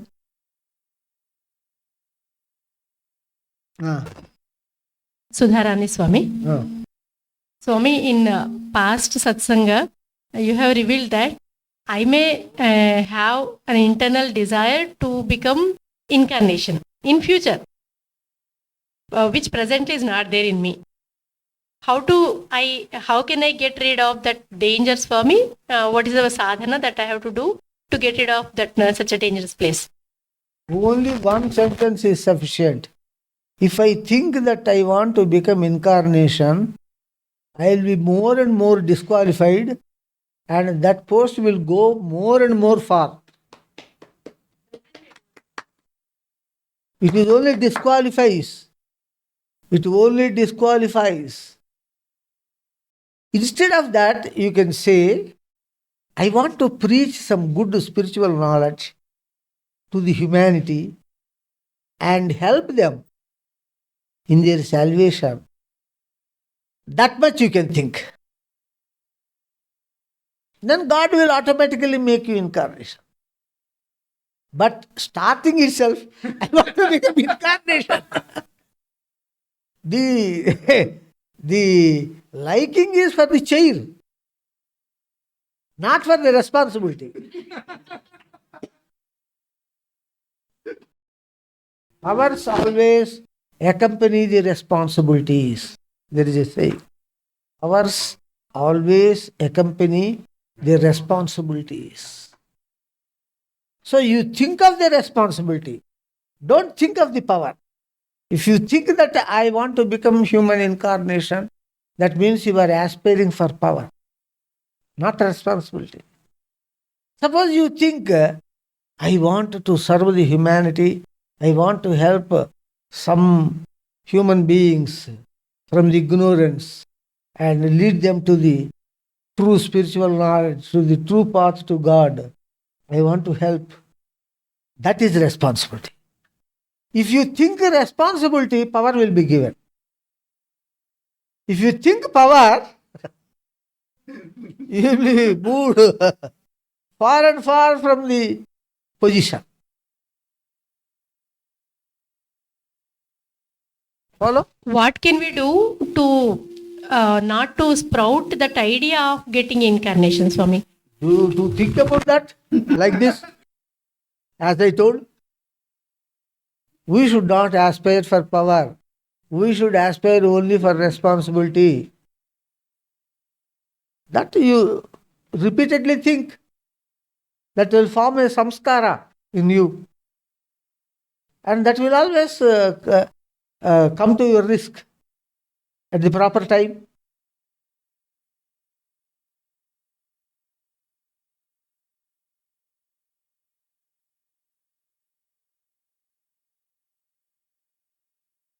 Padanamaskaram, Swami. Swami, you told the personal work of God is 100% related to God only.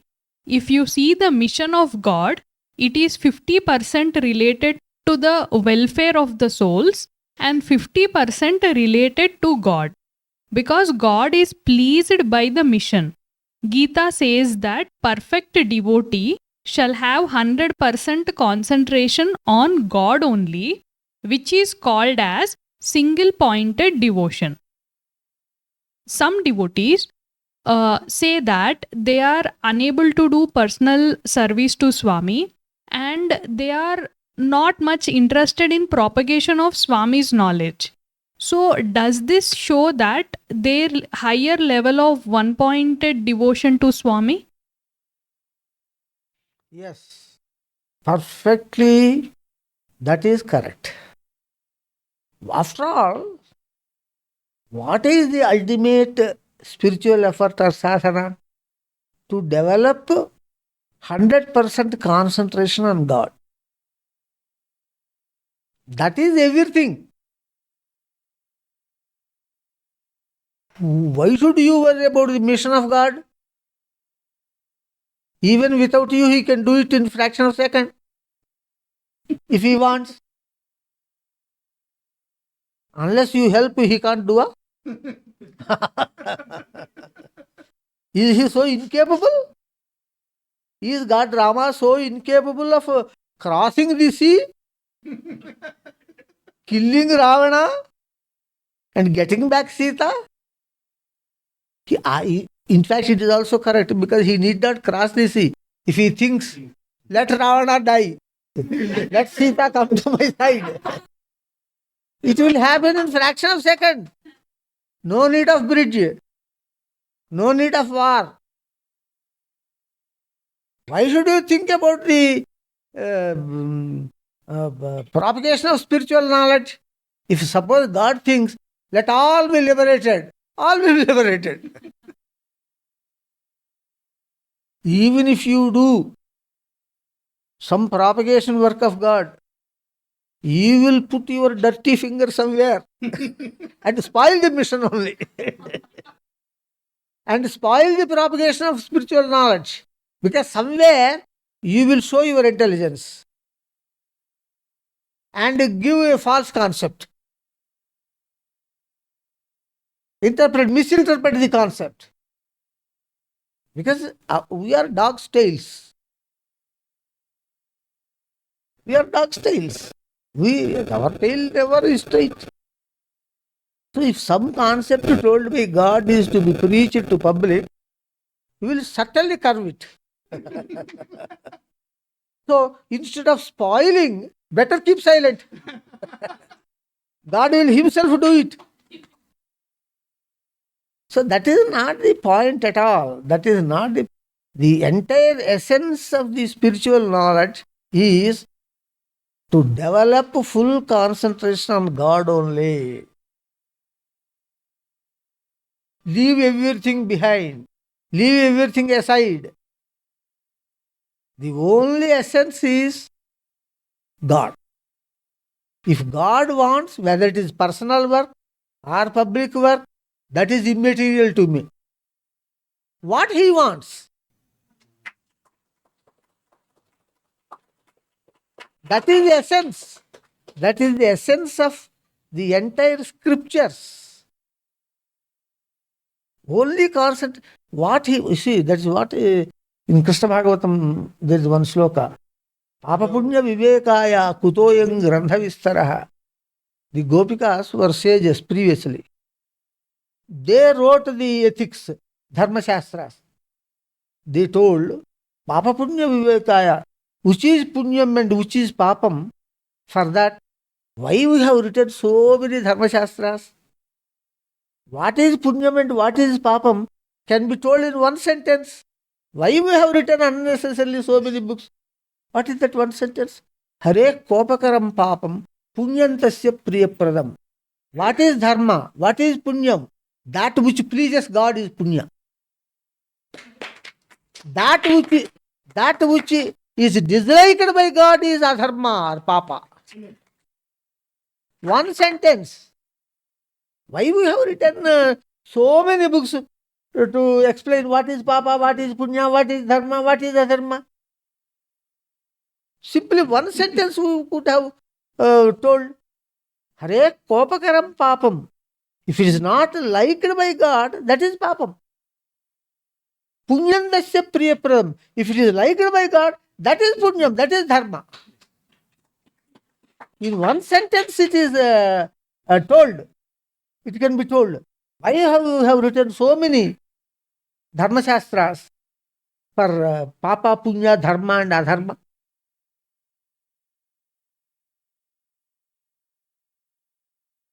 That is the highest concept. Before that highest concept, all other are only secondary concepts. Secondary concepts cannot cross the highest concept. It is not. That is, what is that highest concept? Hanuman is the highest concept. Radha is the highest concept. What can cross Radha and Hanuman? And what they have did? Complete 100% concentration on God. That too, a contemporary human incarnation. We say Bhagavatam is the highest. We say Ramayanam is highest. But we don't accept the essence. Ramayanam is the highest. We accept Rama and Krishna also as gods. Yes, gods. But Rama is human being, Krishna is human being. Can you accept human form as God? No. That time we can't. What they are teaching, those epics are teaching. And by catching contemporary human incarnation, Hanuman has gone to Brahmaloka and Radha has gone to Goloka. Highest fruits. There is no higher fruit than that. But why you are not accepting contemporary human incarnation? You accept the concept, but don't accept the example. That is the human weakness. That is the defect of human mind. Why he is losing? He is losing the actual point. Everything he is catching. When the actual point comes, he loses it. What is the use of catching all the other things and leaving the actual, not clue, essence? Okay, any other question? Swami, there are some online questions, Swami. This question is asked by Mr. Anil. 10 rupees of hard-earned money also goes along with 10 paise of corrupt money, like compartments of train tied together. Why it is so? Again, you repeat the question. Okay, Swami. 10 rupees of hard-earned money also goes along with 10 paise of corrupt money, like compartments of train tied together. Why it is so?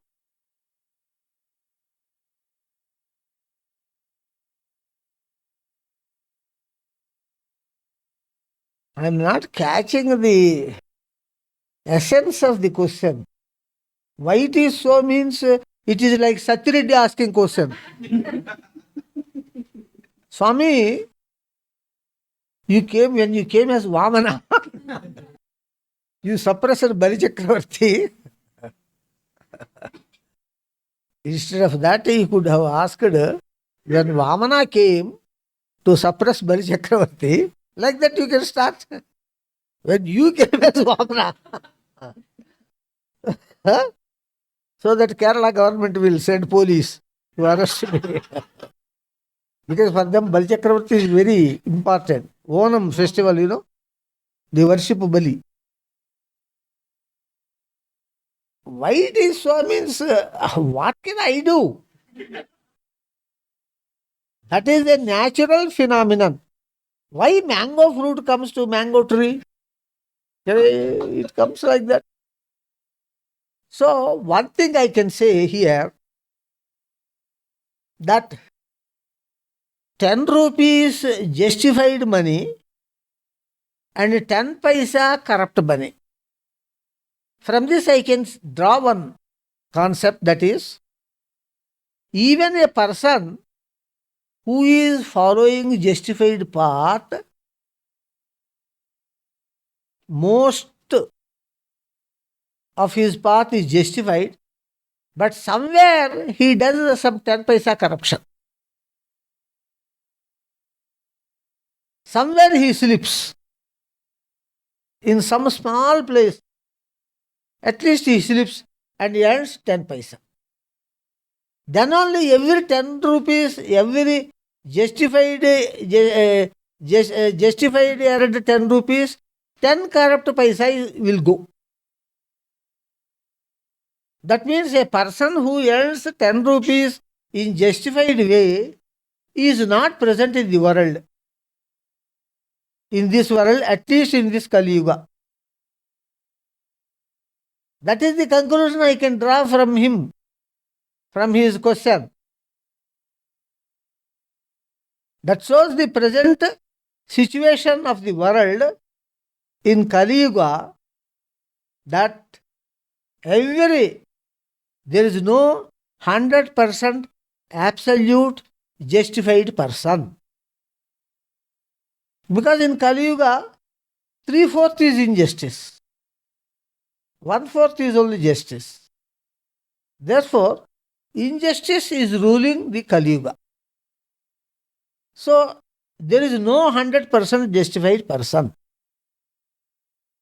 Even if you call somebody as 100% justified person, he might have earned 10 rupees through justice, but at least 10 paisa earned through injustice must be existing with him.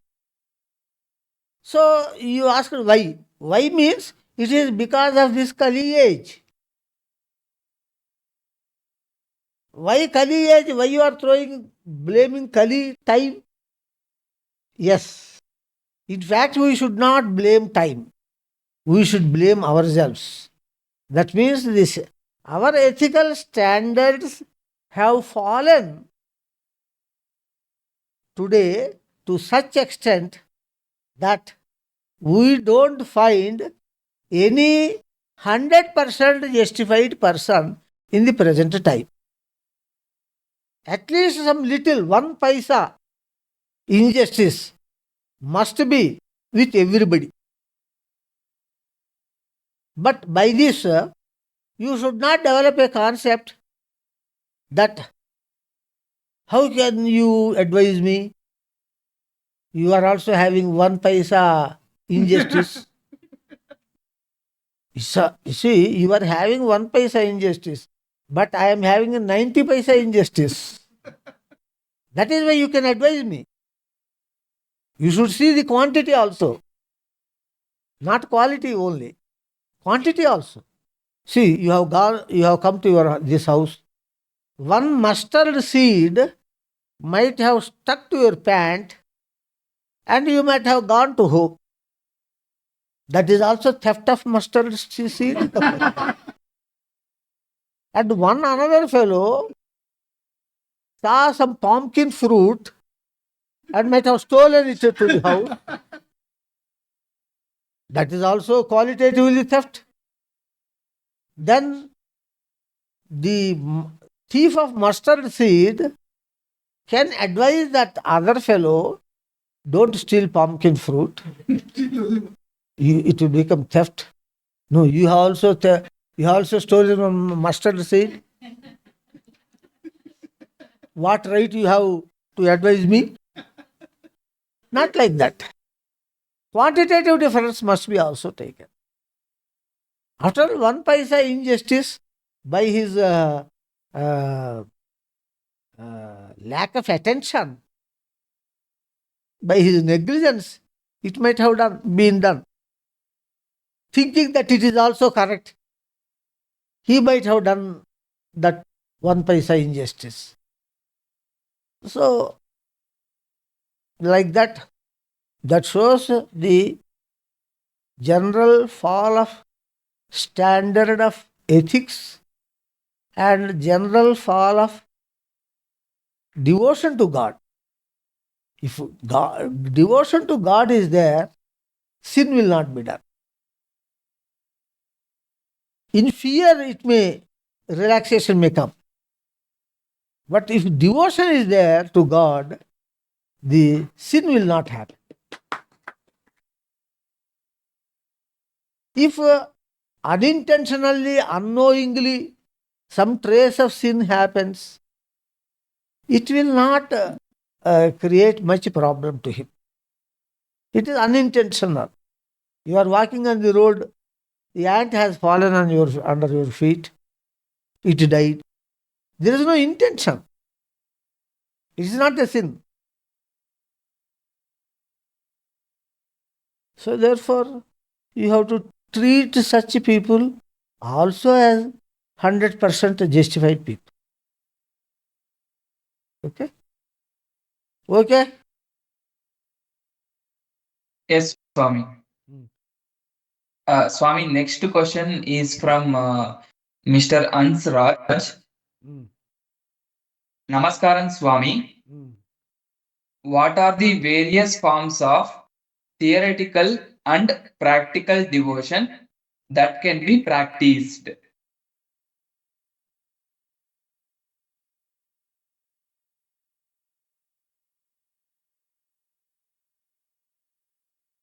You see, there are of course 9 types of devotion, all that you know.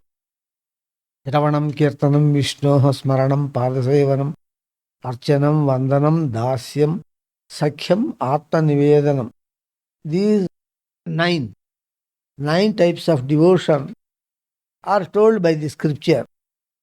But to make it simplify, what I say is, the best thing is to hear the details of God. If that is done, you have thrown matchstick and burning is definite. Everything will take. You are not interested in God only because of lack of details of knowledge of God.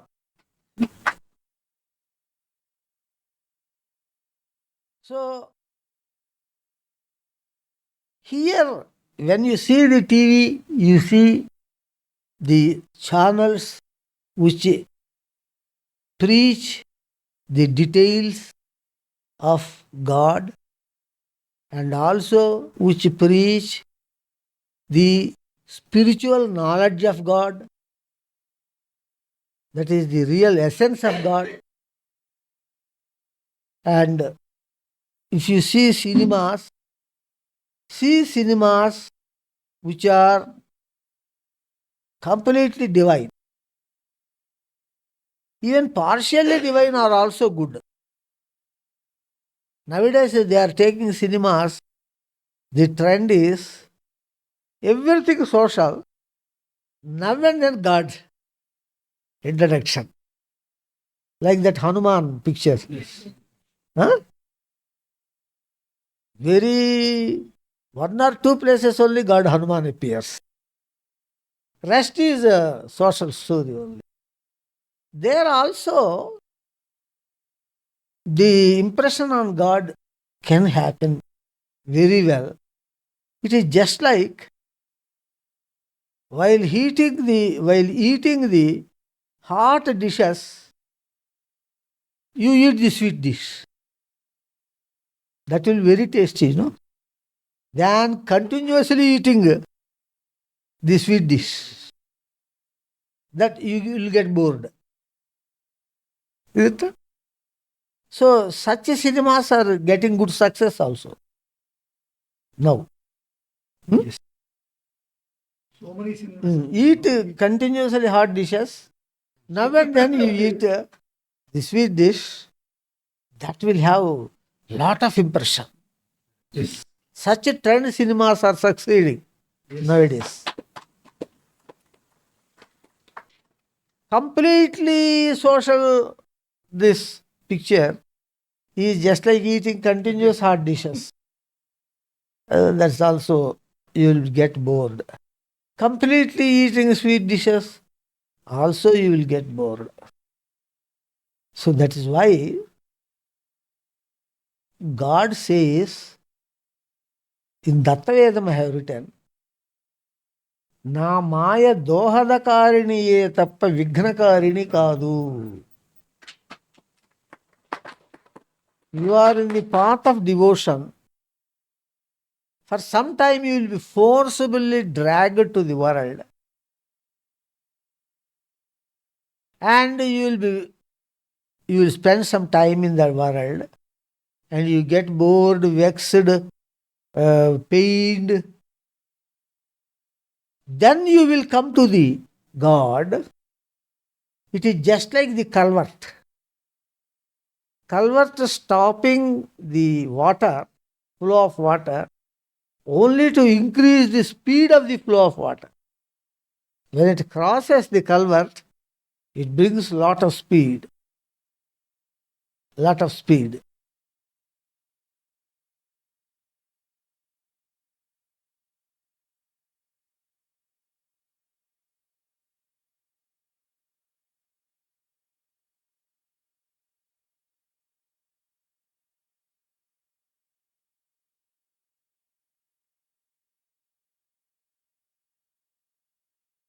So, you need not, that is what Narada Bhakti Sutra also, the sutra says, Tadarpita khilacharata tad vismarane paramavyakulateti. That is, when you are dragged by Maya into the world, after some time, you feel very much pained. Oh, I have lost God. You get a lot of pain and reattach to God. So, that is the real devotion. That is what Sage Narada says.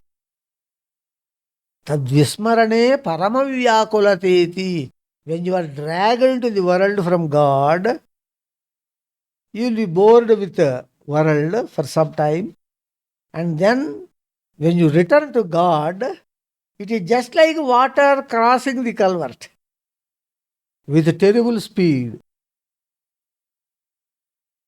That is what Sage Narada told in Bhakti Sutra. Tad vismarane paramavyakulata iti. That is very much suitable for this Kali Yuga. For this present day, that is very much. Don't worry when you are dragged into the world.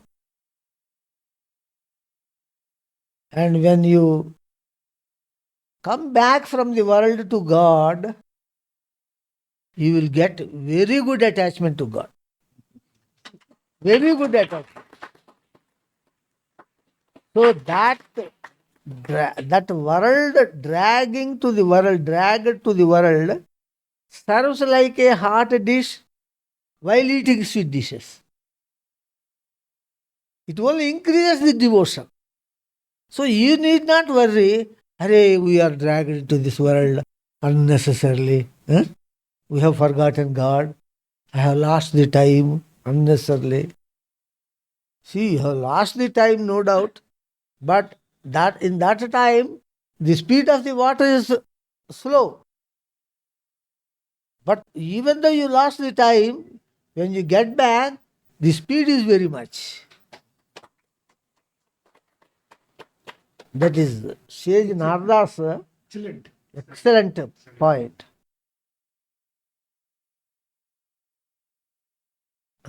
Anything more? Namaskaram, Swami. Swami, you just explained about single-pointed devotion. Whatever God wants or wishes, Yes. concentrate 100% on that. Yes. My question is, what actually you want, Swami, that will please you the most? Is it your personal service or propagation of your spiritual knowledge or context-based? You ask God.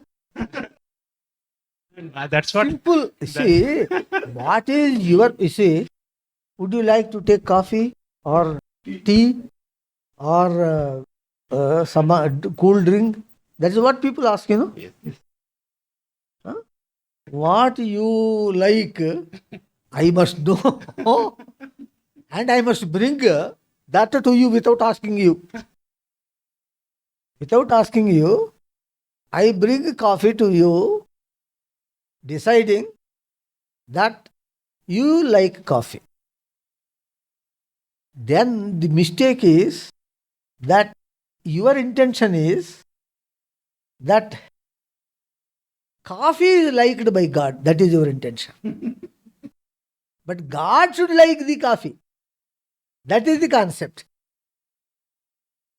Whether God likes coffee or tea or green tea or something, suppose you ask God, will it not be clear? Is it not clear? What do you like? One time he may like tea, another time he may like coffee, another time he may like some juice. Is it not? Context to context, that also differs. Huh? God will always like coffee. That is not. He also wants entertainment. He wants to change. Ekaki naramate. He got bored with the continuous loneliness. Sadvidiyamaishyat. He wanted entertainment with second item. Is it not? God also gets bored. So that is not, especially in the case of contemporary human incarnation, that problem will not come. That problem will not come. God expresses his desire completely, even before you ask.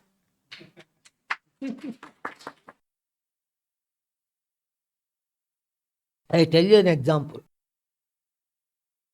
Rama entered into the war.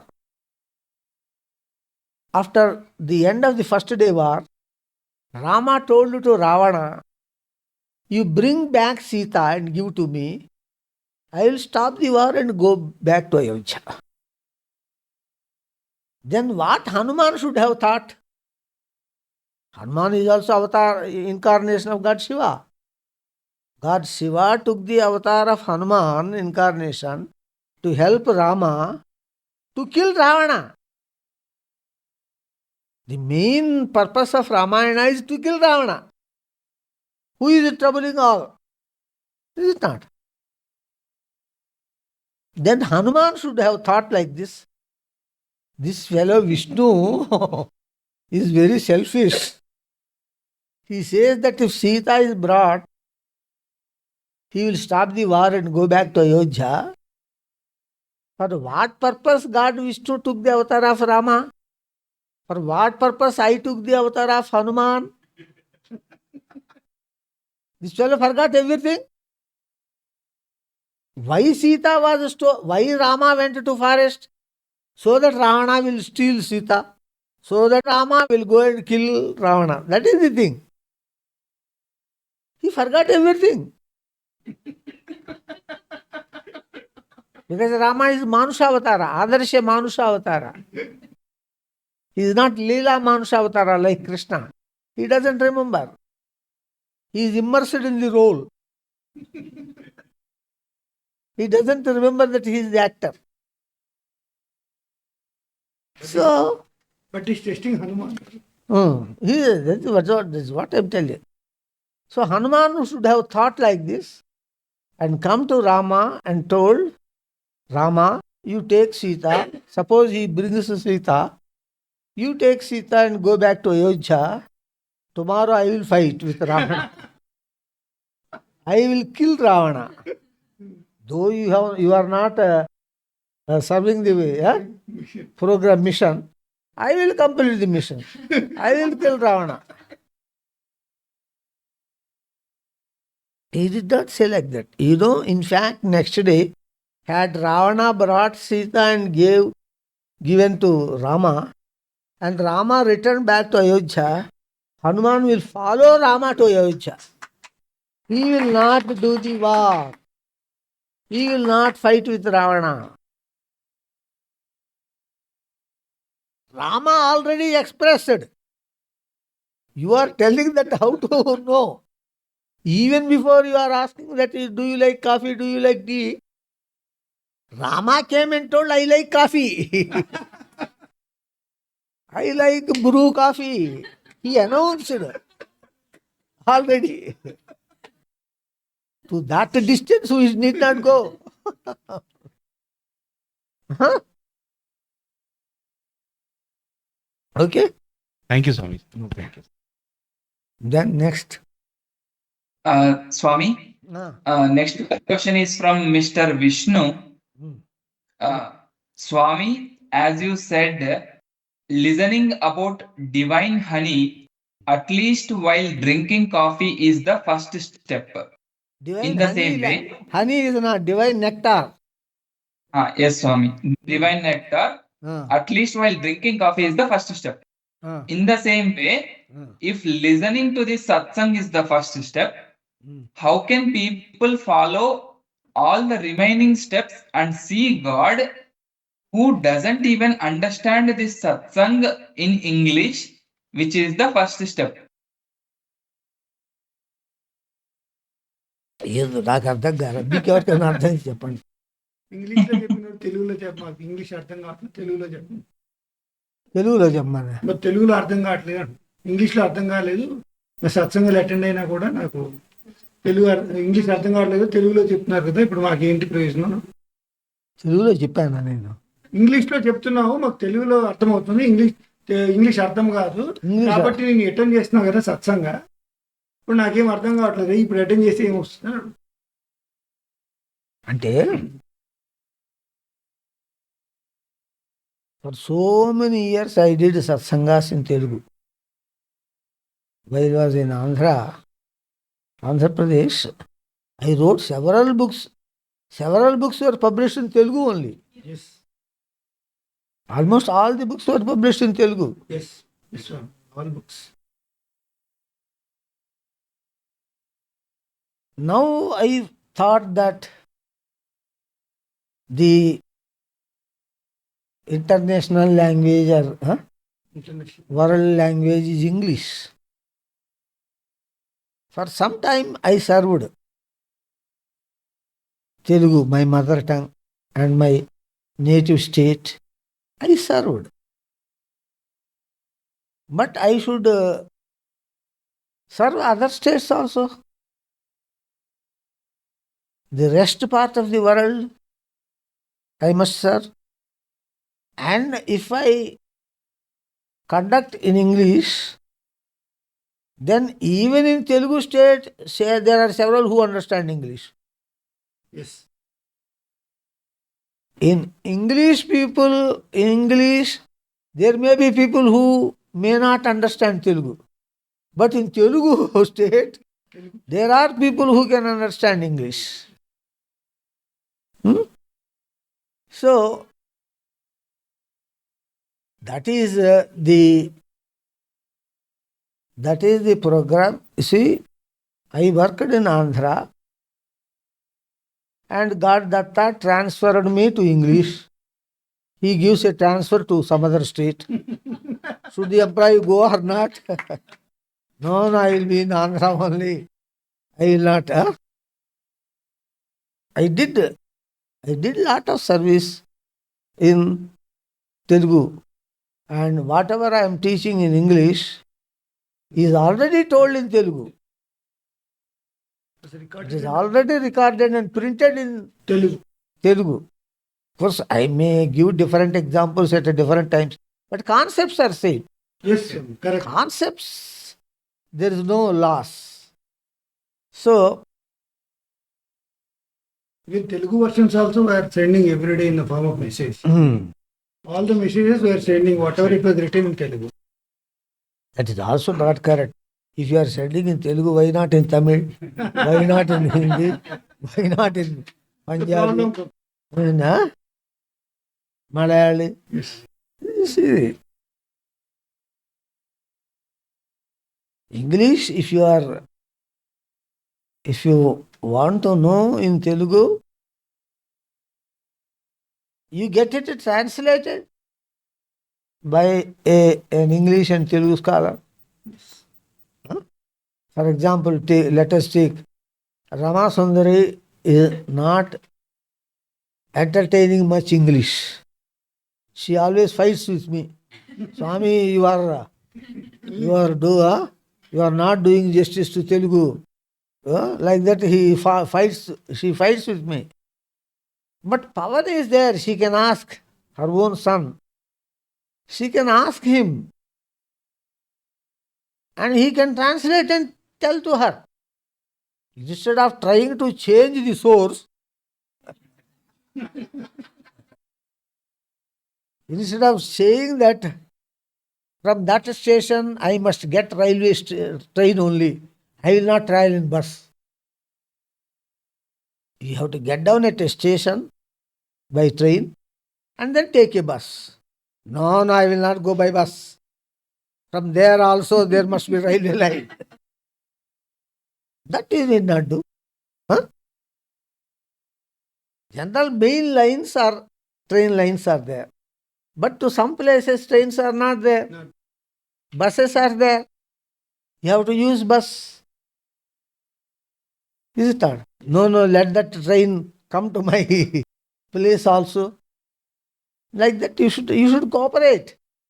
You should cooperate with the program. Correct.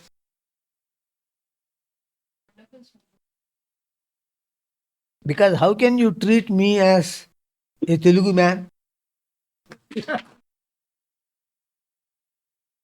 That Datta is not Telugu man. You are universal. Universal. He is Vishwa Guru. He is the Guru of the entire world. And especially he is based on universal spirituality.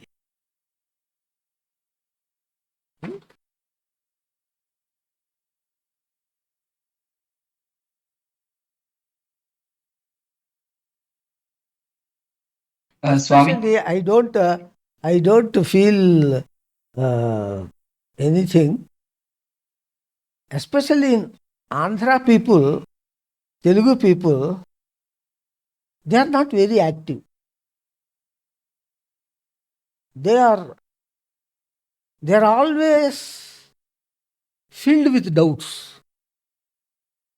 Any amount of spiritual knowledge you may inject into them, but the doubts will be coming. That is why in Veda it is told, Andha bhavata ichandhra. See, sage Vishwamitra had 100 sons. And his sister is Satyavati. And her son is purchased by King Harishchandra to be given in sacrifice in a sacrifice yajna. That son is taken by, he is called as Shunashefa. He is taken by King Harishchandra. On the way, he came to the asylum, ashram of sage Vishwamitra. Sage Vishwamitra had 100 sons. Shunashefa, maternal uncle. Sage Vishwamitra is the maternal uncle of Shunashefa. Then Shunashefa, Sage Vishwamitra, called his 100 sons one by one. My maternal debut, he is going to be sacrificed. at least one of you go instead of him for the sacrifice. Then everybody refused, telling, you go. Instead of telling us, you go. Then Vishwamitra cursed them. Andha bhavata ichandra. You become blind. They became Andhras. They became Andhras. See, one quality of Andhra is that Andhra means blind. Andha, blind. When he goes to see a drama, he doesn't see the scenes and claps. If others clap, he claps. He claps at the end. No, whatever I feel, I am telling frankly. Though I am Andhra, I am telling. I am not other state person criticizing Andhras. I myself is Andhra. So, somehow, they hear the knowledge. They understand very well. Very, very good understanding power is there. But in small, they don't mind the loss of pumpkin fruits. They are very careful about mustard seeds. Loss of mustard seeds, when I went their houses and preach spiritual knowledge for hours together for their welfare, they were calculating for giving meals to me. I know they did not express, but I know their minds. They were calculating about the meals. After all, one meal to a person, how much it costs? Is it not? After our eating, so much is wasted also. Sometimes it is wasted. They hear the knowledge for the whole day. But in the night, if I stay for meals, they are calculating. See what? I am giving divine nectar. I am giving divine nectar which will create devotion in them, and by that devotion, they can get mountains of wealth. Mountains of wealth.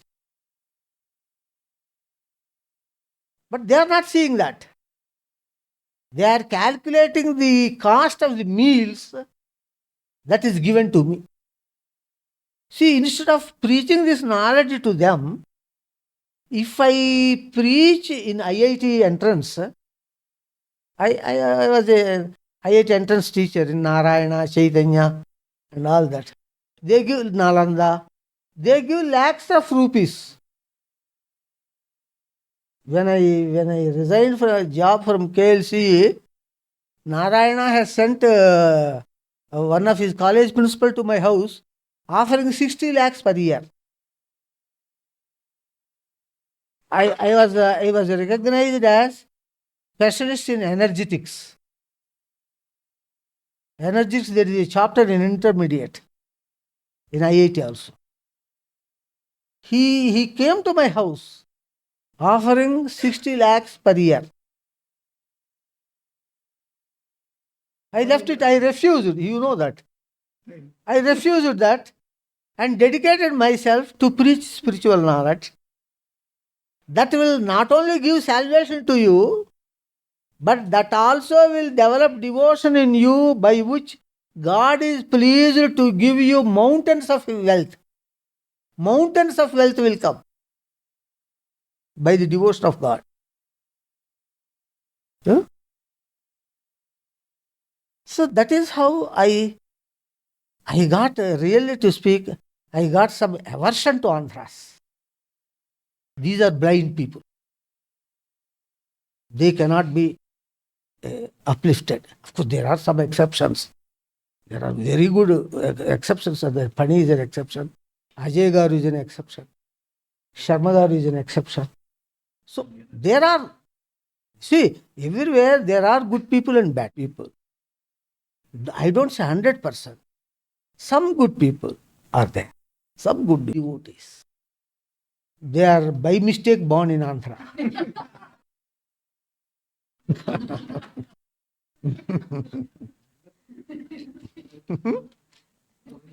So I have published so many books in Telugu only. 100 Sanskrit and in Telugu translation. 100 books. We did not publish any book in English. Only Telugu. Oh. Really 2 lakhs books we published. Yes. Huh? 100 varieties and 2 lakhs books. Anni books, all books I have published in Telugu only. 2 lakhs books. Only later on this website is in English. Yes. And my speeches are in English. So not like that, don't take that as serious thing. The main thing is, I must not stick to a language. I must spread my knowledge throughout the world as far as possible, because diamonds are scattered everywhere in the world. Gravel stones are segregated in every local region. Every place you have got gravel stones. But diamonds, one diamond here, one diamond in another state, another diamond in another country. Diamonds are scattered. Gravel stones are segregated. So my knowledge is always for diamonds, not for gravel stones.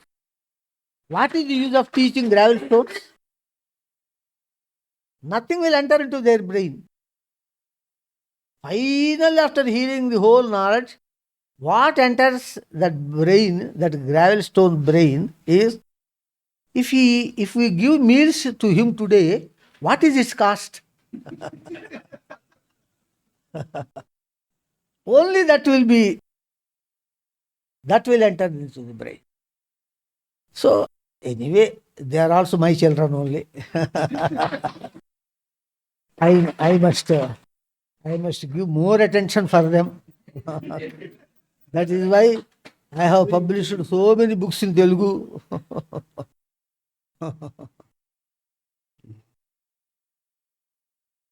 So, okay? Yes, Swami.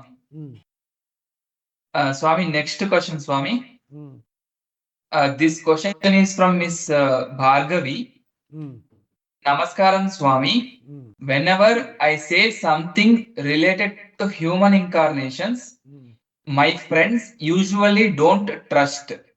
Some even ask why you even believe these incarnations when we already have so many gods.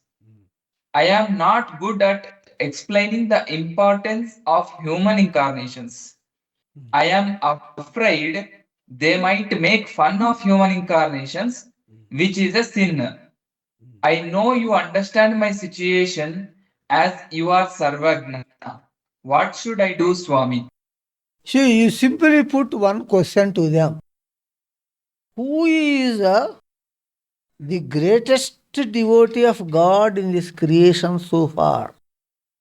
Hanuman and Radha. Hanuman has gone to Brahmaloka, Satyaloka. Radha has gone to Goloka. Is there a greater devotee than Hanuman and Radha, you ask? See, you at least examine the fruits they got. Brahmaloka is the ultimate world of God. That is the ultimate abode of God. Goloka is higher than Brahmaloka, higher than the abode of God. Who reached these two highest fruits? Hanuman and Radha. Hanuman and Radha both worshipped contemporary human incarnations, not even past human incarnations. We worship Rama and Krishna, past human incarnation, but we don't worship contemporary human incarnation. Hanuman and Radha are not like that. Hanuman did not worship Vamana and Narasimha, past human incarnation. Hanuman worshipped Rama, his contemporary human incarnation. Krishna, Gopikas did not worship Rama. They worshipped Krishna, the contemporary human incarnation. And both Hanuman and Gopikas got the highest fruit. What more logic is needed? If he doesn't understand this much, he doesn't have brain in his head. No brain in his head. And such fellow, you cannot do anything. See, there is a shloka. Tatasya kupoya miti bruvanaha charanjalam kapurushah pibanti. In a village, everywhere municipal water taps are there. Very good water is coming. One fellow, in his house, one well is there. That well is full of salt water. But that fellow drinks only that water, telling, my father dug this well. Tatasya kupoyamiti bruvana. Since my father dug this well, I will drink water only from that, even if it is saltish and hardest water. I will not drink soft water. Tatasya kupoyamiti bruvana charanjalam kapurushah pibanti. What can you do with that fellow? Just leave him. Just for that person, this much logic is sufficient. Do you agree Rama and Krishna as God? Definitely. Do you agree that Ramayanam and Bhagavatam are the highest epics? Yes, they are highest epics. Do you agree that Hanuman and Radha worshipped only contemporary human incarnations? They never worshipped energetic incarnations, nor they worshipped past human incarnations. They worshipped only contemporary human incarnations. And they got highest fruits. Nobody got any fruit equal to them. Sufficient, there is no need of further. These 4-5 sentences are sufficient. If he has got some gudzu, brain in his head, he will follow. Huh?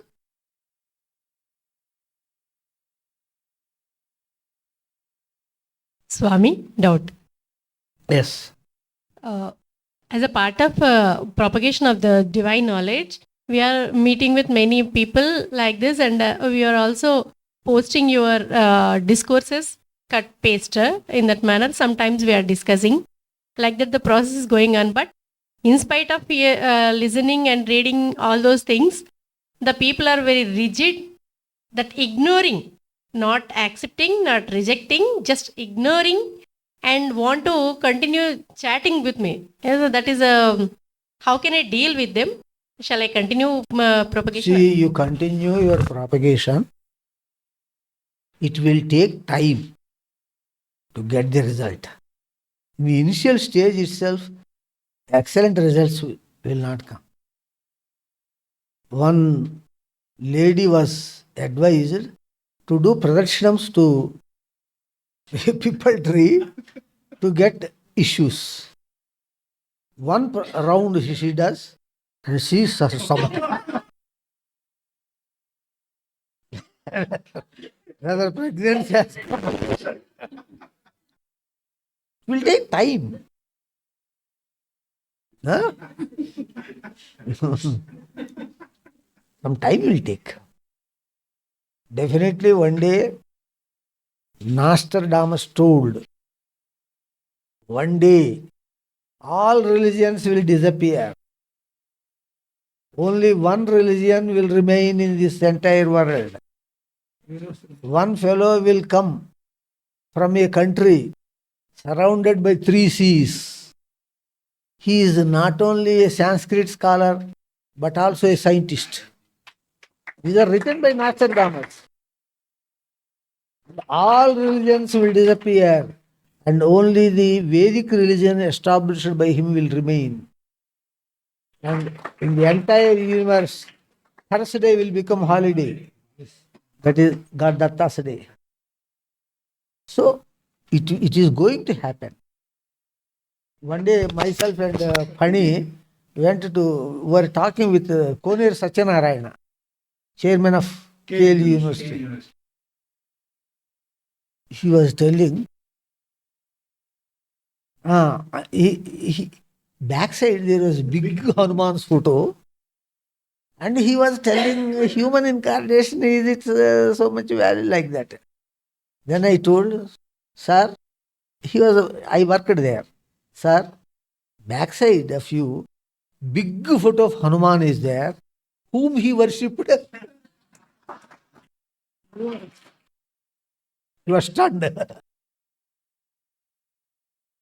Then he told, Swami, one day your knowledge will drown the entire world like tsunami.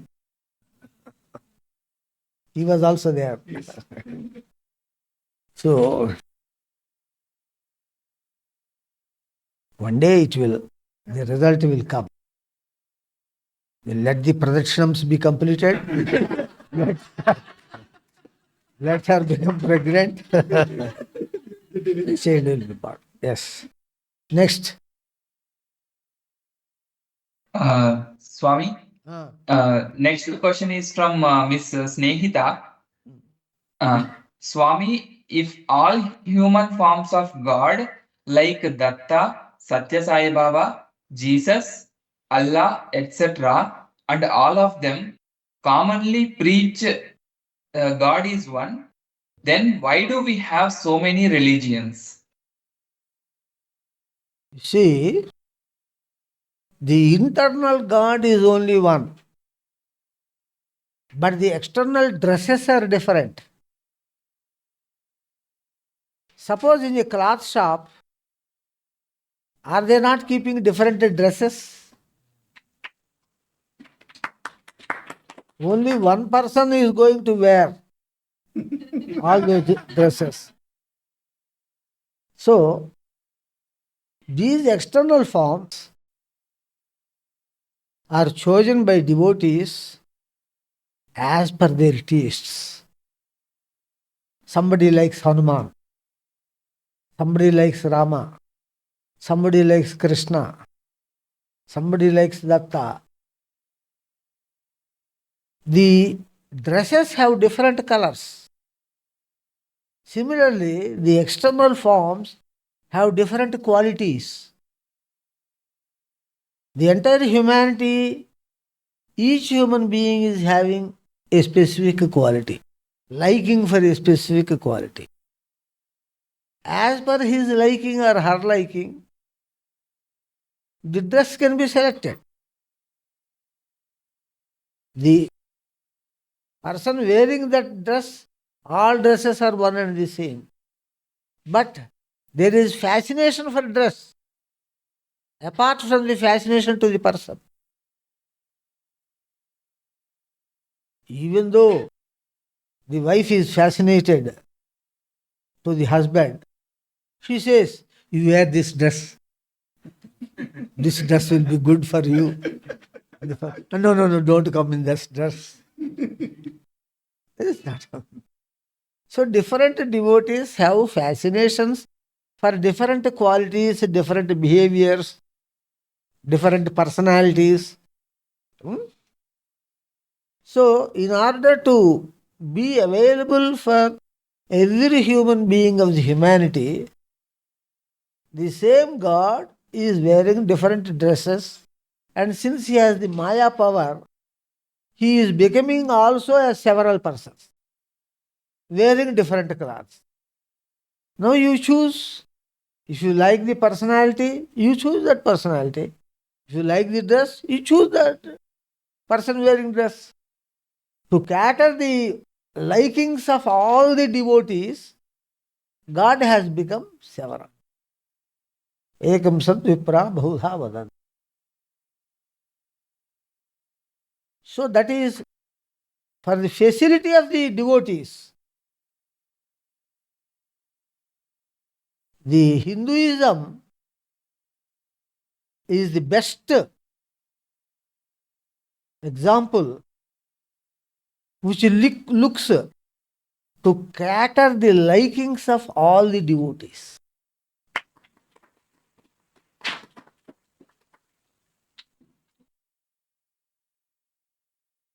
It suits God as per your liking. It doesn't force your liking to the God. Excellent. Because in devotion, force should not be there. Full freedom must be there. Truth always shines in freedom, not in force.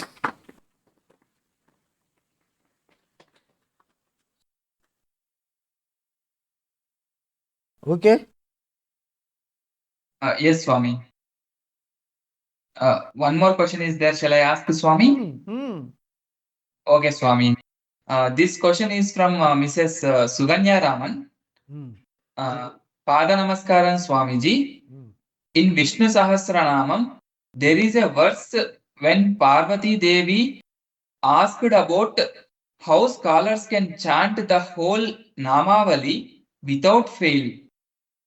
Ishvara answers Shri Rama Rama Rameti, mentioning that the name Rama is equivalent to 1,000 names of Vishnu and it can be chanted.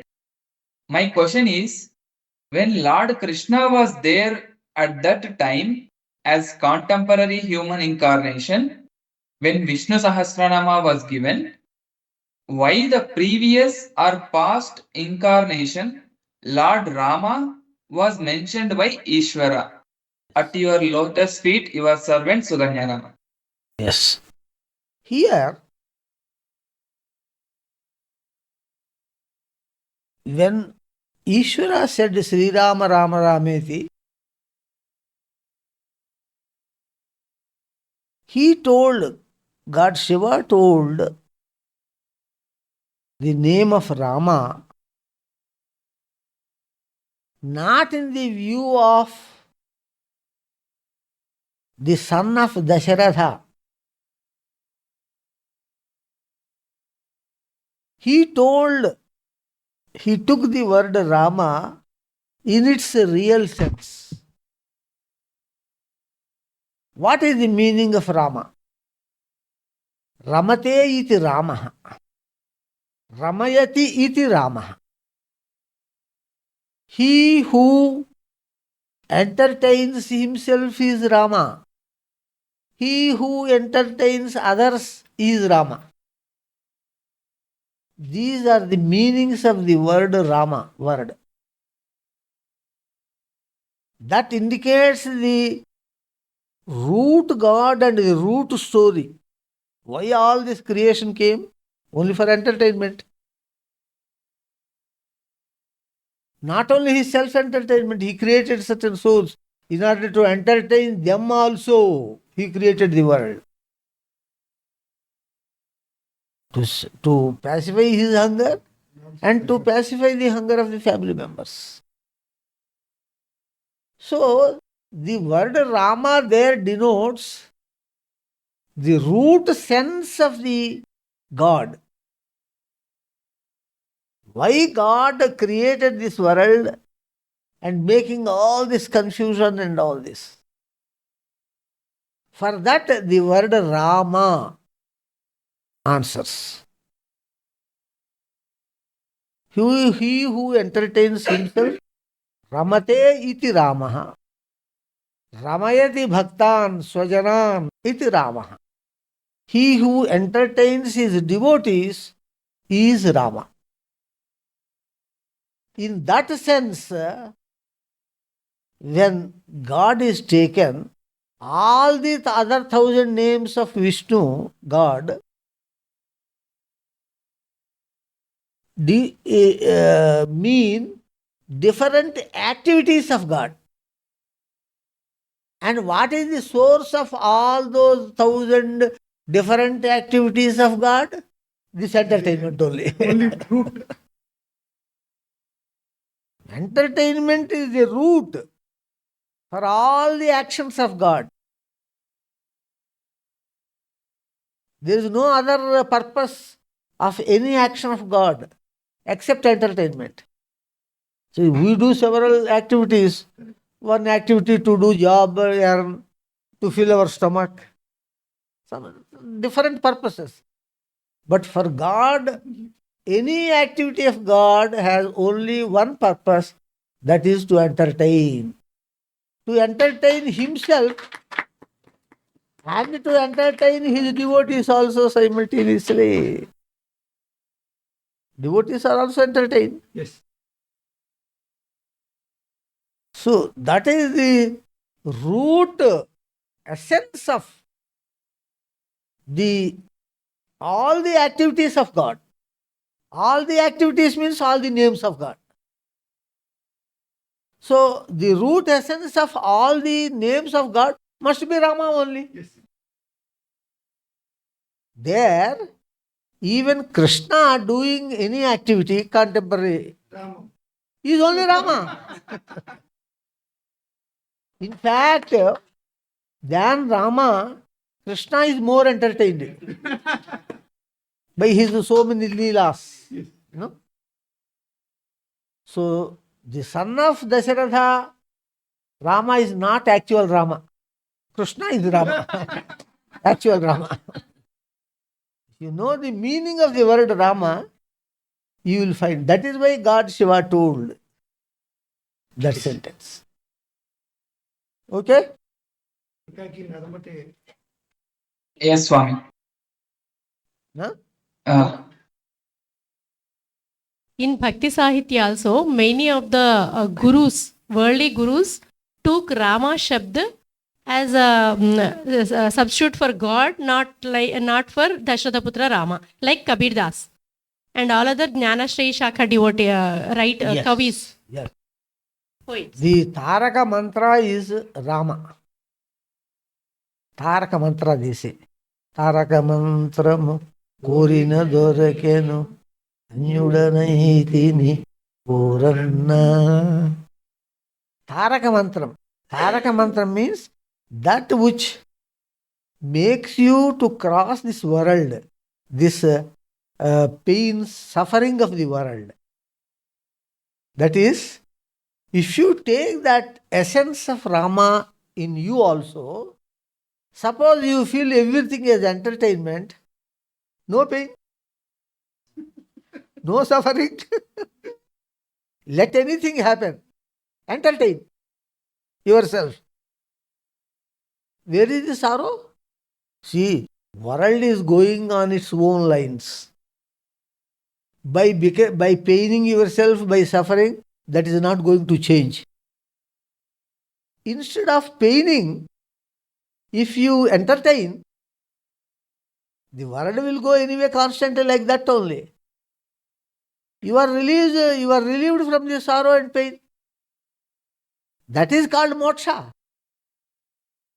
That is the liberation. What is liberation? Liberation from sorrow. Liberation from suffering.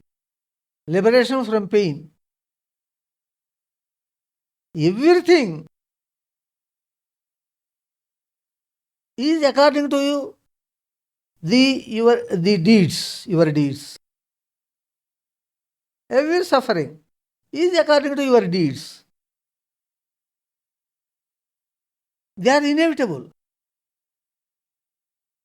When they are inevitable, enjoy. There is a saying. When rape is inevitable, enjoy it. You written one, but When the karma phalas, when the fruits of the deeds done in the past, either in the past life or in the past births, you have to undergo the fruits, whether good fruits or bad fruits. They are inevitable. When they are inevitable, why do you suffer? You enjoy. By suffering yourself, by getting pain, they are not going to be avoided. They are inevitable. That is what is called as Nityananda. Always blissful.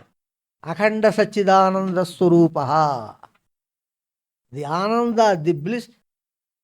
What is the difference between happiness and bliss, you know? Some people think bliss is very large thing. Happiness is small thing. That's what they think. That is not correct. Anandaha means A is the upasarga, ang, nandaha. Samantat nandatiti anandaha. That is, continuously happiness is bliss. Happiness is 10 units, bliss is 1000 units. That is wrong. What is bliss? What is ananda? Asamantat, continuously, nandati, happy, is ananda. You should not have a break in the happiness. You should be continuously happy. When it will happen? When you are not attached to the fruits of the deeds and you are continuously happy. That is ananda, that is bliss. It is not in the quantity of happiness. It is the continuity of happiness. And I have told this in Jnana also. So that continuous happiness is bliss, ananda. Asamantat means kalavachaka. That relates to time. Not parimana, not the quantity. Because happiness, if it grows in its intensity quantity, the fellow will die. Every human being cannot enjoy happiness beyond certain limits. 100 units of happiness anybody can withstand.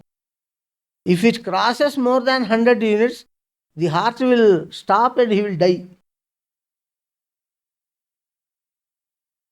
So that quantity has a limitation. So ananda does not mean the increased happiness. Increased happiness means he will go up. It is not increased. Asamantat nandati. Asamantat means always. Always happy. Not more. I am happy more than all of you. That is not the meaning. Continuous happiness. Never you feel sorrow for anything. Let anything happen. You must have heard this story. One minister, anything happens, he was telling, everything is good for us. Everything is good. Everything is good for us. Then one day the king's finger was cut. He told to the minister, everything is good for us. Then the king became angry and put him in the prison. Then he went to forest for hunting. Then he was caught by some forest fellows. They want to give him sacrifice to Kali. They took him, the king there. Then the guru there observed. His finger is not there. Anybody given as bali to Kali must have all parts of the body. Since he is not having the finger, they left him. He returned back, released the minister, fell on his feet. What you told is correct.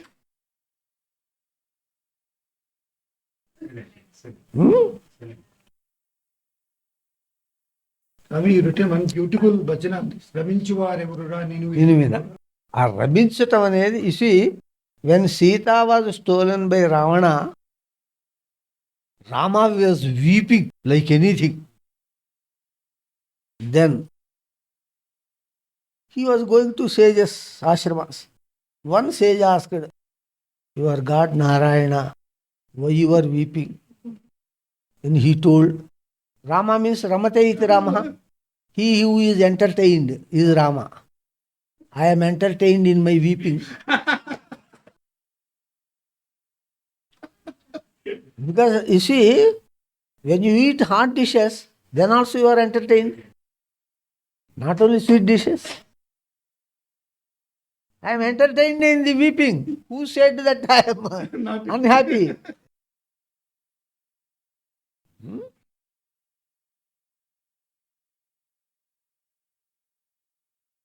నిత్యానందమే నా సత్వమిపుడు అదిగల జీవుడి నా అవతారము. Who is my incarnation? He who is happy always, without a trace of pain, suffering, sorrow. He is my incarnation. He is my real incarnation. Bhakti Ganga. Bhakti Ganga.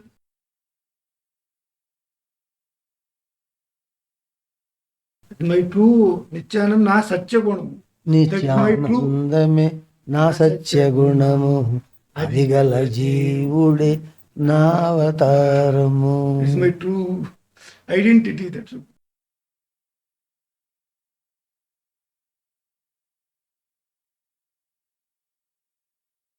ఎంతైంది time? 6:05.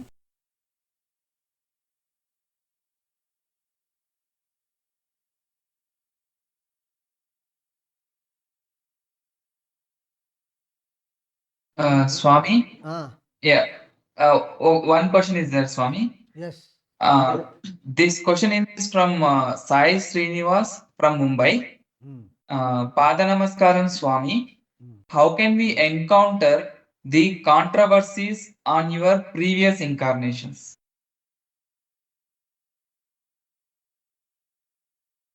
You see,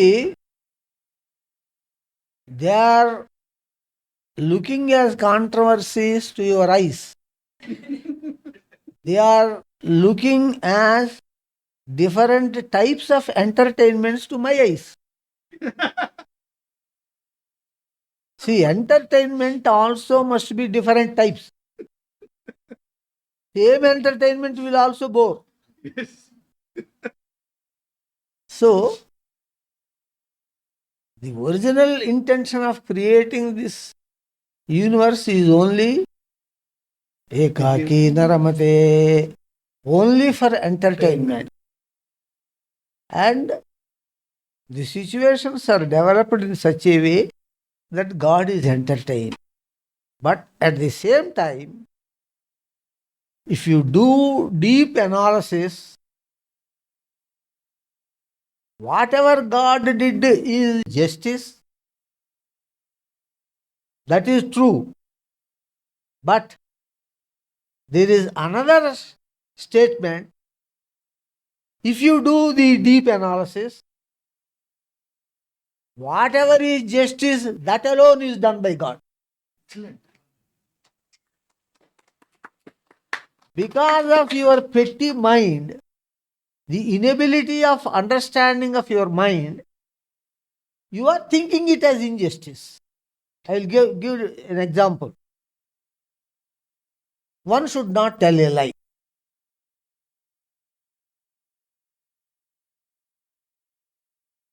Krishna told Dharmaraja to tell a lie that Ashwatthama is killed,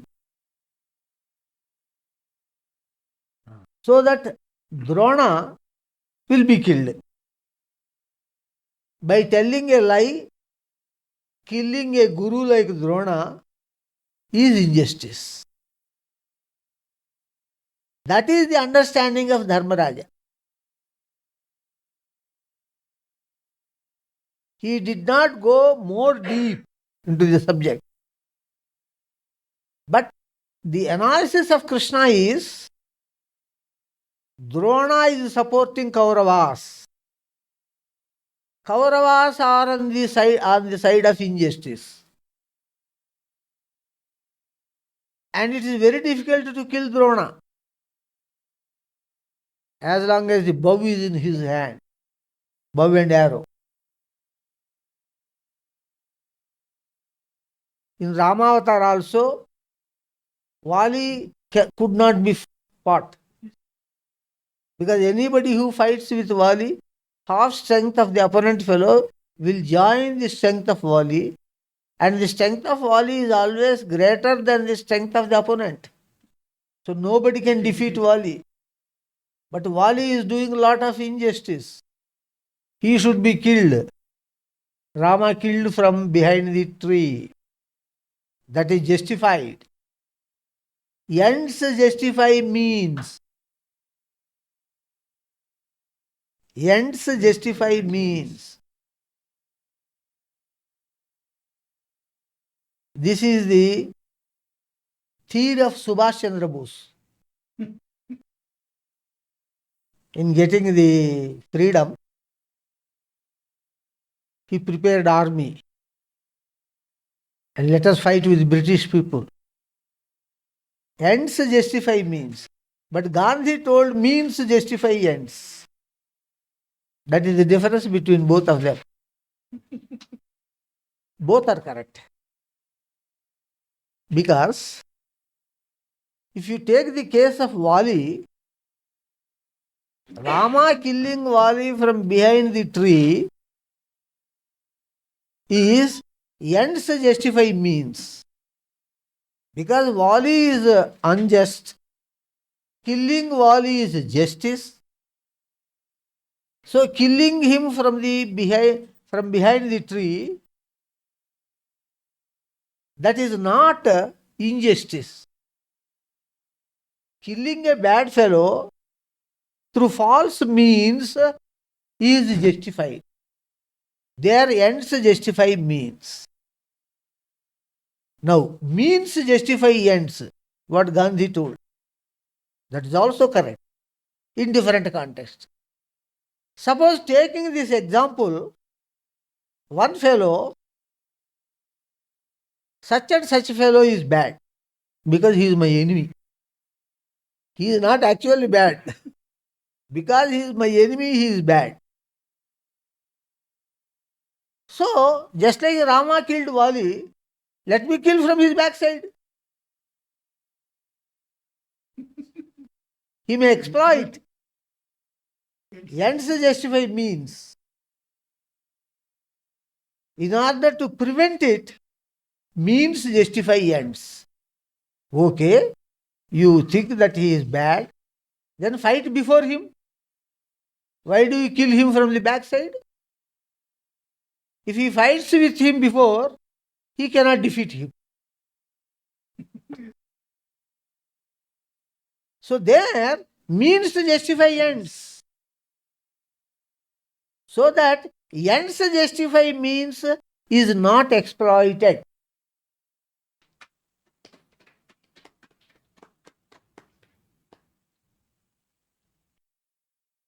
So, you think that Krishna is wrong in saying Dharmaraja, in saying to Dharmaraja that he should tell a lie to kill Drona. These things you take as contradictions of Dharma. It is not a contradiction of Dharma, it is Dharma. Not because God has done, it is Dharma. Even by analysis, it is Dharma. He is supporting Kauravas. And unless he is killed, Kauravas cannot be killed. If Kauravas are not killed, injustice is not destroyed. Pandavas will not win. Justice cannot be established. So what you feel as atrocity, that is correct even on analysis. Because you are unable to analyze, you are talking as atrocities of the previous incarnation. Previous incarnations mean same God in the previous incarnations. You are criticizing the present God also about the past incarnations. Past incarnations are only dresses. The present incarnation is the person. Yes, you are criticizing directly. You are criticizing the bearer of the shirt, not the shirt. So it is due to lack of the depth of your analysis, they appear as atrocities. How do you support those previous atrocities? You are putting questions. They are not atrocities at all. They appeared as atrocities because of the lack of your intelligence, the lack of your analysis, the lack of your deep analysis. Followed? Yes.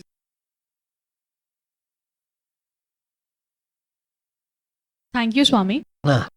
Swami, I have a question completely related to pravritti. All householders often follow traditions of the society, thinking that that is only justice. They are expected to give money or worthy gifts at marriages and other functions of the family.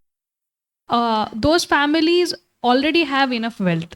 Even a family member with low income is bound to give costly gifts, otherwise, prestige is lost. Even if good clothes or jewelry are not worn, people do bad comments and upset us. So, people are running after money to stand along with their peers in the society. Now, how to divert the time and effort to God in this societal pressure of earning money? But sometimes in the present invitation cards, no gifts are accepted. They write, They are putting no gifts. No gifts are accepted. See, the thing is, everything is business. Pravritti is only business. You are going to the marriage function. You are taking meals. What is the cost of that meals? 100 rupees. Or if you go to a hotel, some 200, 300 it may take this. Give 300 cash and come back. He will come to your function. He will also take meals and give. Of course, you must compare how many items you have eaten there and how many items you have prepared here. There should be justice. It is all business only. It is not love, real love. Real love lies when you present something without any expectation in return. If you give anything to me, nothing will be returned back. Huh? If you have true love, I am the best person for true love. Because nothing will be returned back. The true love also will come out. Its reality will come out. We all love you, Swami. No. I'm telling you just as an example. Without aspiring anything in return, you must present that is true love. But you give a silver tumbler, they give a silver plate. You compare. Our tumbler is big. This plate is smaller. Huh? What is the use of such a gift? It is all pure business. Nothing else. Only before God the real devotion comes. There is no devotion between the human beings. There is no real love between the human beings. The real love becomes, the word real love becomes meaningful only in the context of God. Not in the context of pravritti. Only in nivritti it is correct. Because in Yajnavalkya says, sage Yajnavalkya in Veda says that The loves of all these worldly bonds are false. They are not true. A husband loves wife because she is giving happiness to him. A wife loves the husband because he is giving happiness to her. Atmanah kamaya sarvam priyam bhavati. Are pachuhurva. Whatever I told is told in Veda. So, all the worldly loves are fraud because he loves somebody who is giving happiness to him.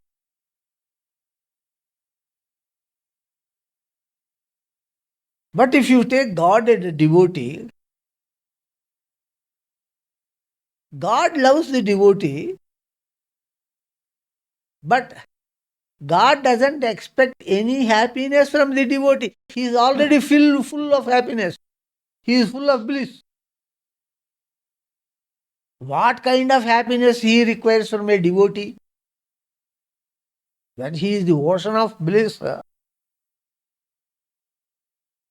the devotee will get happiness from the God. But God need not get any happiness from any devotee, any human being, any soul.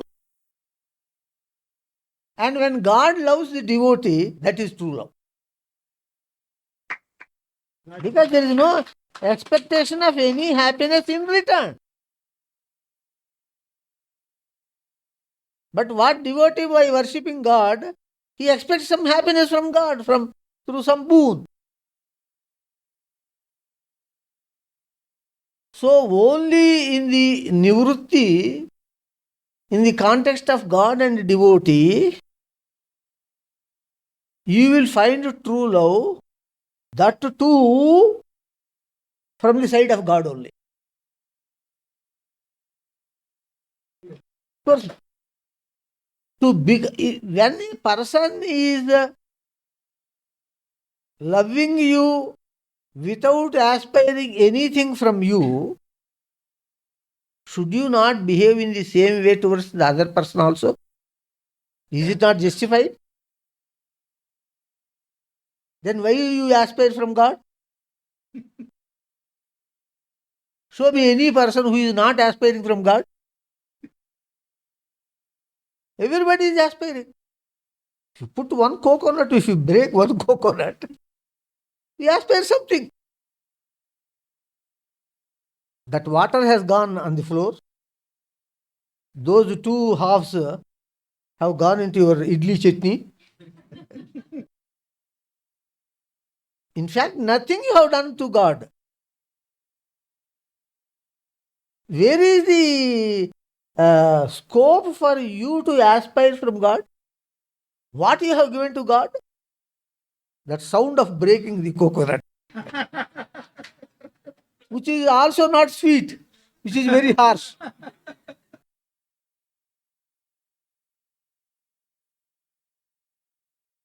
We have no right to aspire anything from God. And because He loves truly us,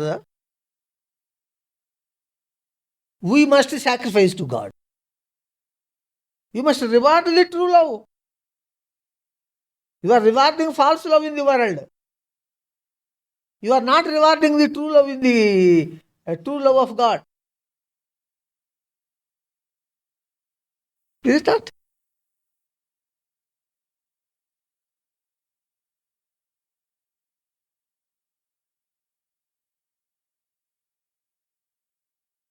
One husband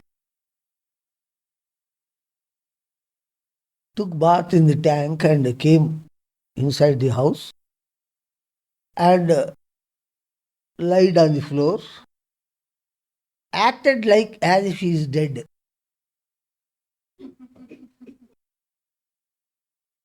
The wife awoke, he did not rise.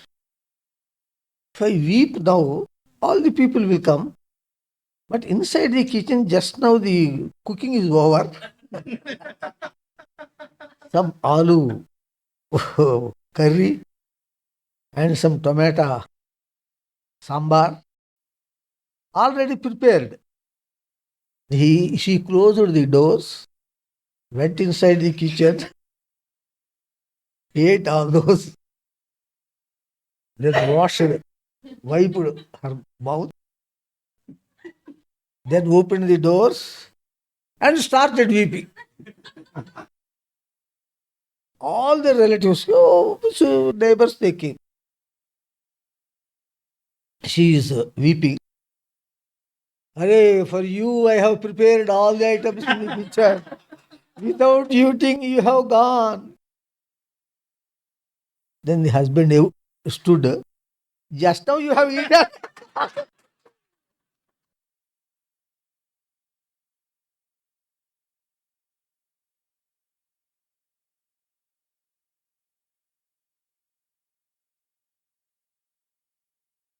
In Coimbatore, I have seen when somebody dies in a house,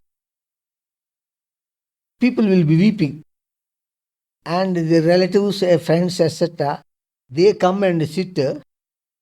They also start weeping, joining with them. So many people will be weeping. I was also there. One lady is asking the side lady, anything prepared or not?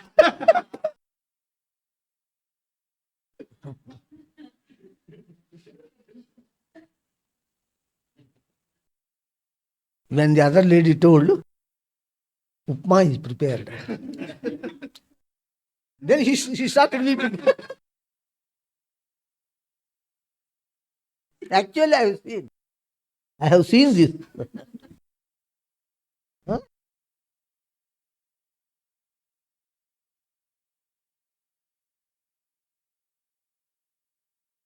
So, is it over? Any more question? Actually, our 6:30. Yes, Swami, it is already half an hour beyond 6 o'clock. Yes, but still, if any question is there, I don't mind to answer.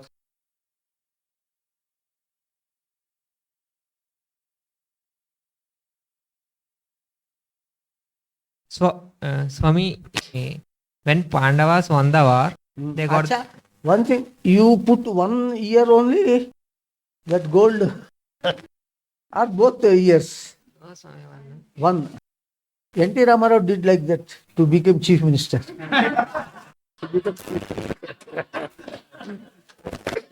So our next chief minister. Yes, I will be very attentive to answer your question. Yes, tell me.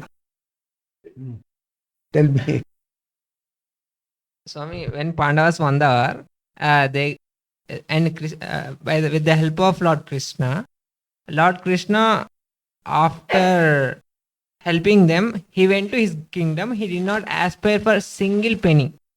And it is told that when money earned through adharma, we should not enjoy it, and instead of that, we should give that wealth for the welfare of the society. Swamiji, here one context is that even Arjuna fought for his righteous share. For suppose in this Kali Yuga, if a person earned in justified means of 100 rupees, at least 1 paisa, 10 paisa will be there an injustice. In that case, only by increasing devotion and knowledge, we can give that money to human incarnation of God. Means we can samarpan. That's it. So in that case, that money will not be useful, no, Swamiji, because anyhow in Kali Yuga, the money, if we give to our like children or issues, anyhow it is going to wastage or like అదే అధర్మంగా పోతుంది కదా వాళ్ళకి. అదే ఎలాగైతే human incarnation ఎలాగో ఆయనే ఒక అగ్ని కాబట్టి ఆయనే ఒక ట్రూఫ్ రియలైజ్ అయ్యి ఆయన హ్యూమన్ ఇన్కార్నేషన్ కాబట్టి ఆయనకే సమర్పించవచ్చు కదా, పించొచ్చా అని నా ప్రశ్న. See, here God Krishna took the Mahabharata war as his work. That is to establish justice and to destroy injustice. And his work was assisted by Pandavas. He should pay to Pandavas. Not Pandavas give to Krishna. Krishna should give to Pandavas. Because what he tells, this is my work. First Arjuna thinks that he is fighting for his selfish purpose, to earn his justified share. I don't want that share. I cannot kill my grandfather. That was his argument. Then how Krishna turned that concept? He told, you fellow, this is not your work. Even if you go out of the war, I will kill them. Mayevete nihatah purvameva maya hatam stam jahi savyasachin. Even if you are not fighting, I am going to kill them. Already I have killed them. You kill the already killed persons. I have killed them. Whose work? Dharma samsthapanardhaya sambhavami yuge yuge. This is not my new work. In every yuga, I incarnated myself to destroy the injustice. Similarly, on the same work, I am incarnated now. I am doing my work. You are not killing them. I am killing them. I am doing my own work. You just assist me, appear as if you have assisted me, and get the fame. Maya hatam stam jahi savyasachin yasho labhasva. Already I have killed them. They are unjust people. So you participate in my work being my devotee. In that case, God is greater than your grandfather. You must be prepared to kill the grandfather for the sake of God. Don't kill your grandfather for your sake, to get the right share of the property. Then Arjuna is killing grandfather for his share, for his work. Now, I am destroying injustice. Bhishma is supporting unjust Kauravas. You kill your grandfather for my sake. I am greater than your grandfather. That is how he turned the entire angle of Mahabharata war. Then Arjuna killed Bhishma, killed Drona, the teacher. The grandfather and the teacher are not greater than God Krishna. Now this war is my work. You are assisting me in my work, not your work. Since it is my work, you will not get any sin. If you are killing Bhishma for this, earning your share of the kingdom for the sake of money, property means money, then it is a sin. For your selfishness, you have killed the grandfather. But now, I am going to kill Kauravas because they are on the unjust. They are on the side of injustice. This is my work. You are helping me as my servant, as my devotee. And when you are helping God as a devotee or as a servant, grandfather and teacher are not greater than God. You can kill them. That is how Krishna turned the angle. The angle of Arjuna was completely turned.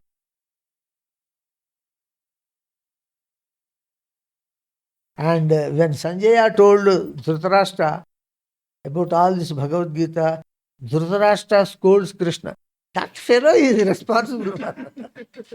If that fellow is not there, Arjuna would have not fought. Then the kingdom must have come to my son. That fellow is the real problem.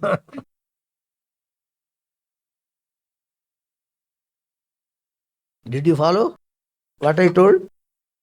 Huh? Swamiji, in every context you are telling that intention, intention, every fruit depends on the intention. Yes. Renuka Allama, You see, I am telling this present context, it is the intention only that decides the sin, the fruit, whether it is sin or merit. If your intention is to serve God Krishna in his work, then the fruit is punyam. If your intention is to earn your property share, even by killing grandfather, that is sin, that is papam. Here also, the intention decides the fruit. If you are fighting with the intention of getting your share by killing Bhishma, are you following? Yes, Swami. Then the fruit is sin. If you are killing Bhishma with an intention to help God Krishna in his work, as his devotee, as his servant, you are getting punyam. It is not a sin. So the fruit is depending on the intention only.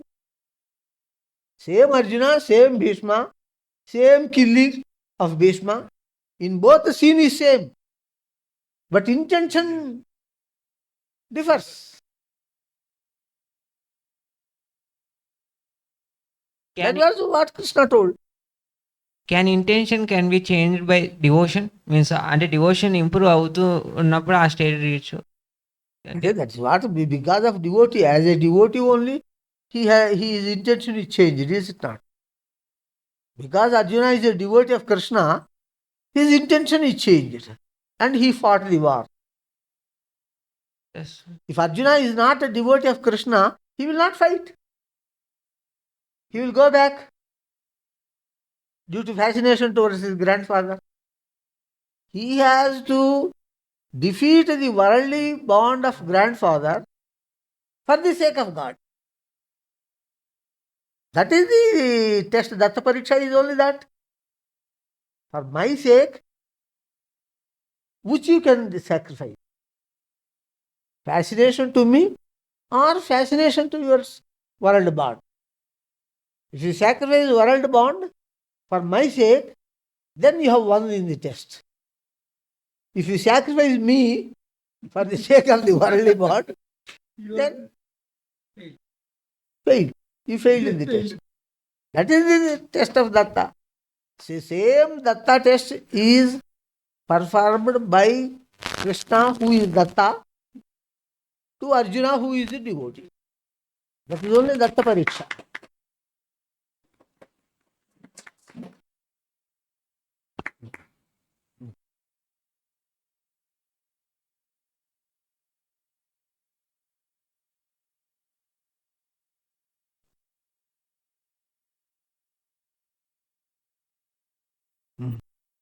ఎంత అయింది time 6:40. So we have crossed the time. But still, any question anybody is having, you can ask.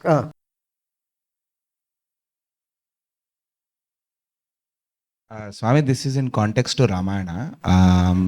When Lord Hanuman, when he traveled to Lanka, he is considered to be servant of Rama. He is servant.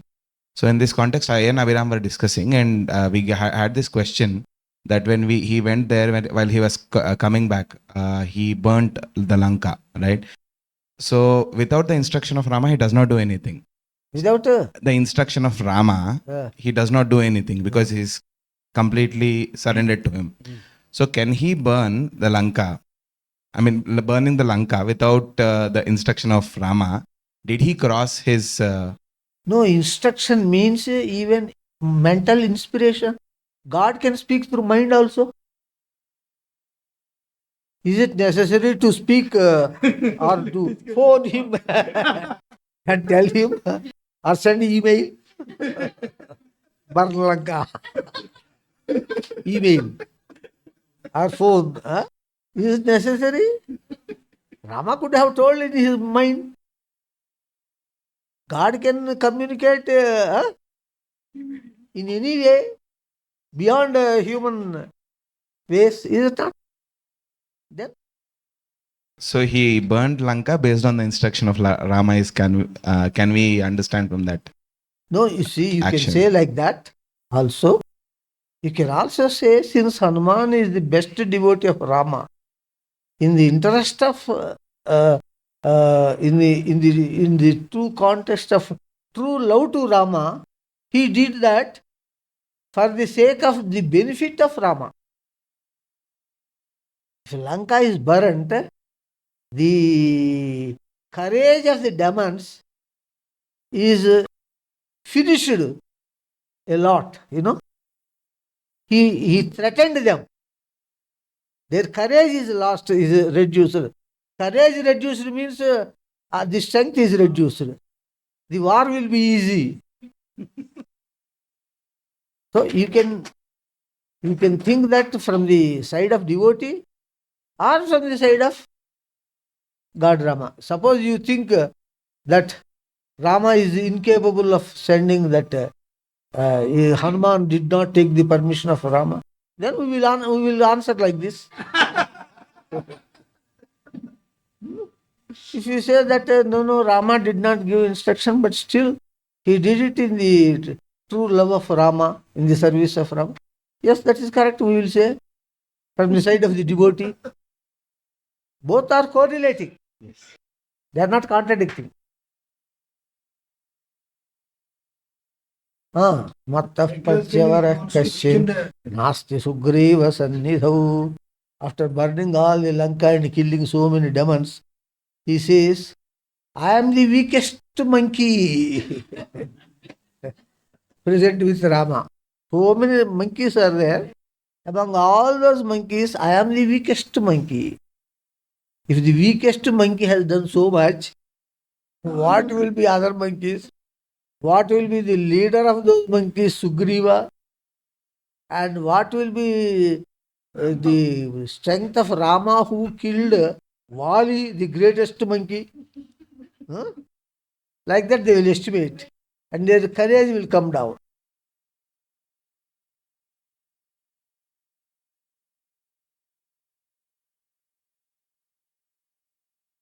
कार्ये कर्मणि निर्दिष्टे यो बहून्यपि साधयेत्. यो बहून्यपि साधयेत्. पूर्वकार्य अविरोधेन सकार्यं कर्तुमर्हति. I think what Hrishikesh asked is already answered by Valmiki. Yes. If nothing in favor of Rama is damaged, that action can be done. If that does not contradict Rama. But one place Hanuman, in this shloka, he uttered this shloka in a different context. That is, when he burnt the Lanka, he thought, Arey, what foolish thing I did. In these flames, Sita must have been burnt. Kurdhanyat guru napi. There he tells that shloka. A person must do an action, new action, which will not spoil the original action. But what I did, I burnt the Lanka. I discouraged all the demons. That is also correct. Sita might have been burnt in these flames. There he tells that sloka. Yes, in that context he tells that So sloka. that was my next question, Swami. Sorry. Already it is written in Valmiki Ramayana, Sudarakanda. Swami, one last question. Hanuman is considered to be the servant of Rama.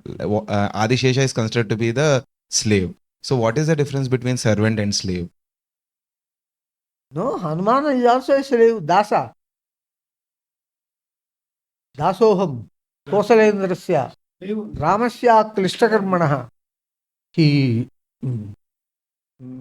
climbs the wall of Lanka and shouts, Jayat Chetibalo Ramo Lakshmanascha Mahabalaha Raja Jayat Sugrivu Raghavena Vipalitaha Dasoham Kosalendrasya.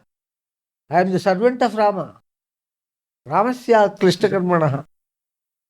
He is also Dasa. Dasa is also a stage of devotion. Lakshmana is also behaved like that. So there is Dasya, Swami, Sevya Sevaka Sambandha. That is what Madhvacharya says. Sevya Sevaka Sambandha. God is Sevya and the devotee is Sevaka. That is the relationship between God and devotee. That is what is told by Madhvacharya. Sevya Sevaka Sambandha. Jiveshwarayoho.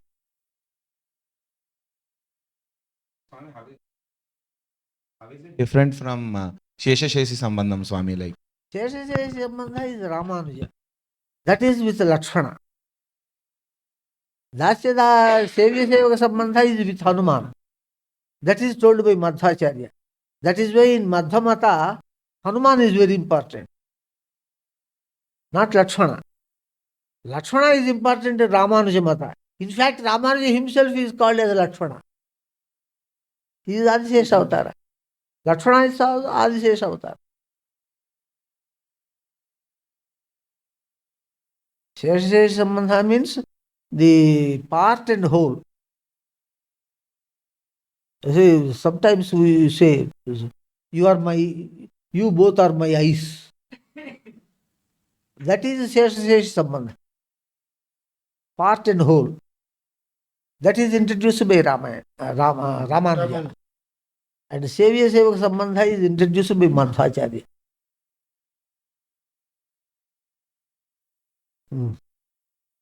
Anything more?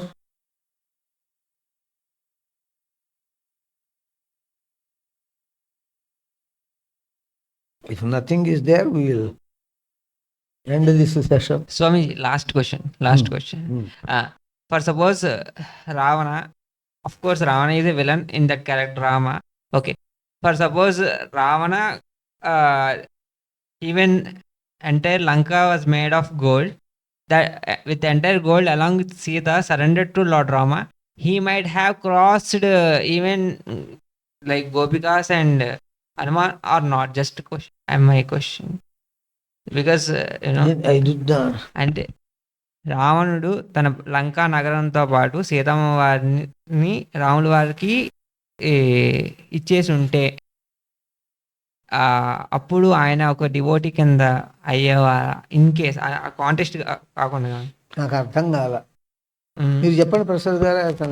ఇది స్వామి గోపికల్ని కూడా దాటి వెళ్ళిపోయేవారు కదా ఆయన సమర్పించుంటే మొత్తం సమర్పణ భావంతో రావణుడు లంకంతా బంగారంతో తయారు చేయబడ్డది కదా, ఆయన తప్పు తెలుసుకొని రాముల వారికి మళ్ళీ సమర్పించినట్లయితే అటువంటిప్పుడు ఆయన గోపికలను కూడా దాటి గొప్ప భక్తుడు అయ్యేవాడు కదా. అంటే అలా జరిగితే వాట్ కెన్ ఐ డు? అంటే అలా అయి ఉండొచ్చా? whenever you ask a question, you ask a question about God, I will give the answer.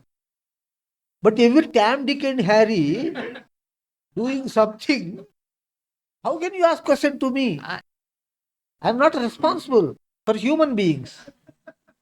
I am only responsible for God.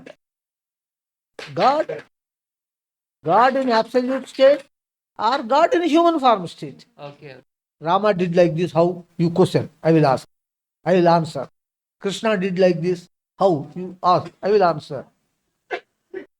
But Sati Reddy did like this. How you cannot ask? How can I answer? How I am responsible for the human being? Ravana is a human being. Ravana is not God. Ravana is not God. I am standing on the side of God, not on the side of souls. Souls do several things. That is as per their samskaras, as per their qualities they have attained in the previous births. For that, I am not. See, I have come. I am standing only to answer about God, not about. You also asked once question. Why Shantanu Shantanu did not object when Ganga is dipping the children in the Ganga? How I am responsible? Shantanu is not God. Ganga is not God. They both are souls. When souls did something, if you are there in their time, you put a case in the court. Then the court will punish them if there is fault. I am not responsible. I am responsible only for God. God in human form, God in energetic form. Their actions, why Krishna danced with the Gopikas, you ask me. I will tell for one day explanation. Because it is related to God. Swami, God will be pleased or not if he has done like that? Just, for suppose,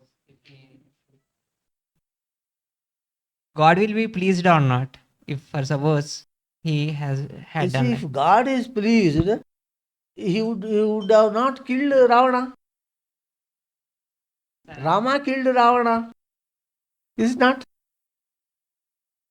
That means God is not pleased. And to displease God, by displeasing God, then only Ravana can become enemy to Rama. When he became enemy, he can get salvation in 3 births. Not as a devotee. If he behaves like a devotee, Ravana behaves, then he would have taken 7 births to reach Vaikuntha. Definitely he behaved like enemy. That is why he reached God in 3 births. That itself gives the answer logic. If Rama is pleased, Ravana must be a devotee. Is it not? Ravana cannot be enemy. If if Rama is not pleased, then only Ravana can be enemy. As enemy only in 3 births he will reach. That is the boon, Vara. That means Ravana behaved like enemy, must behave like an enemy, according to the desire by Jaya and Vijaya. Since he behaved like enemy, Rama is not pleased. The answer lies there itself. Okay?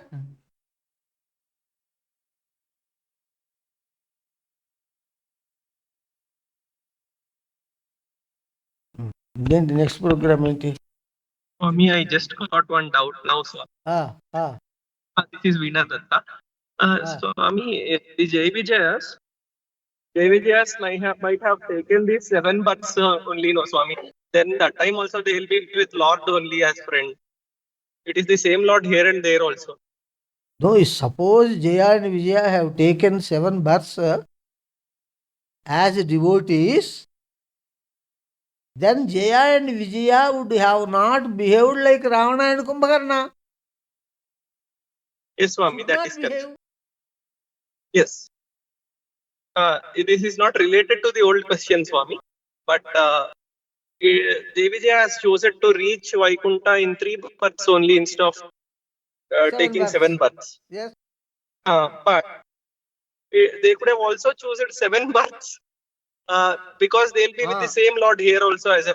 But Jaya and Vijaya chosen 3 births and not 7 births, telling the reason that we cannot wait so long time separated from God.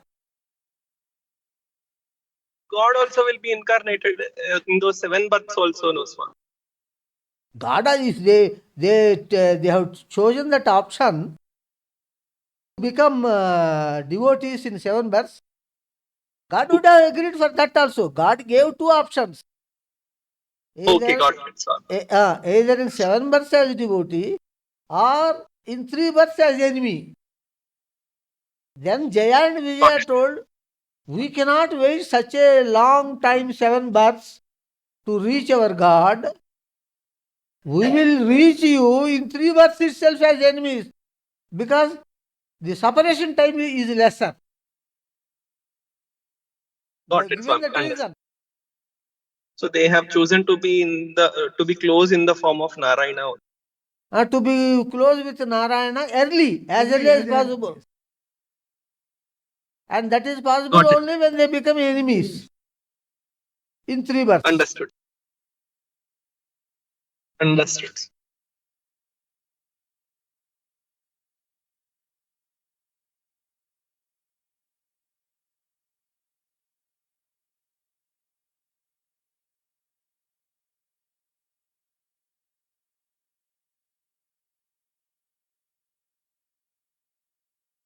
So, today we are concluding the session.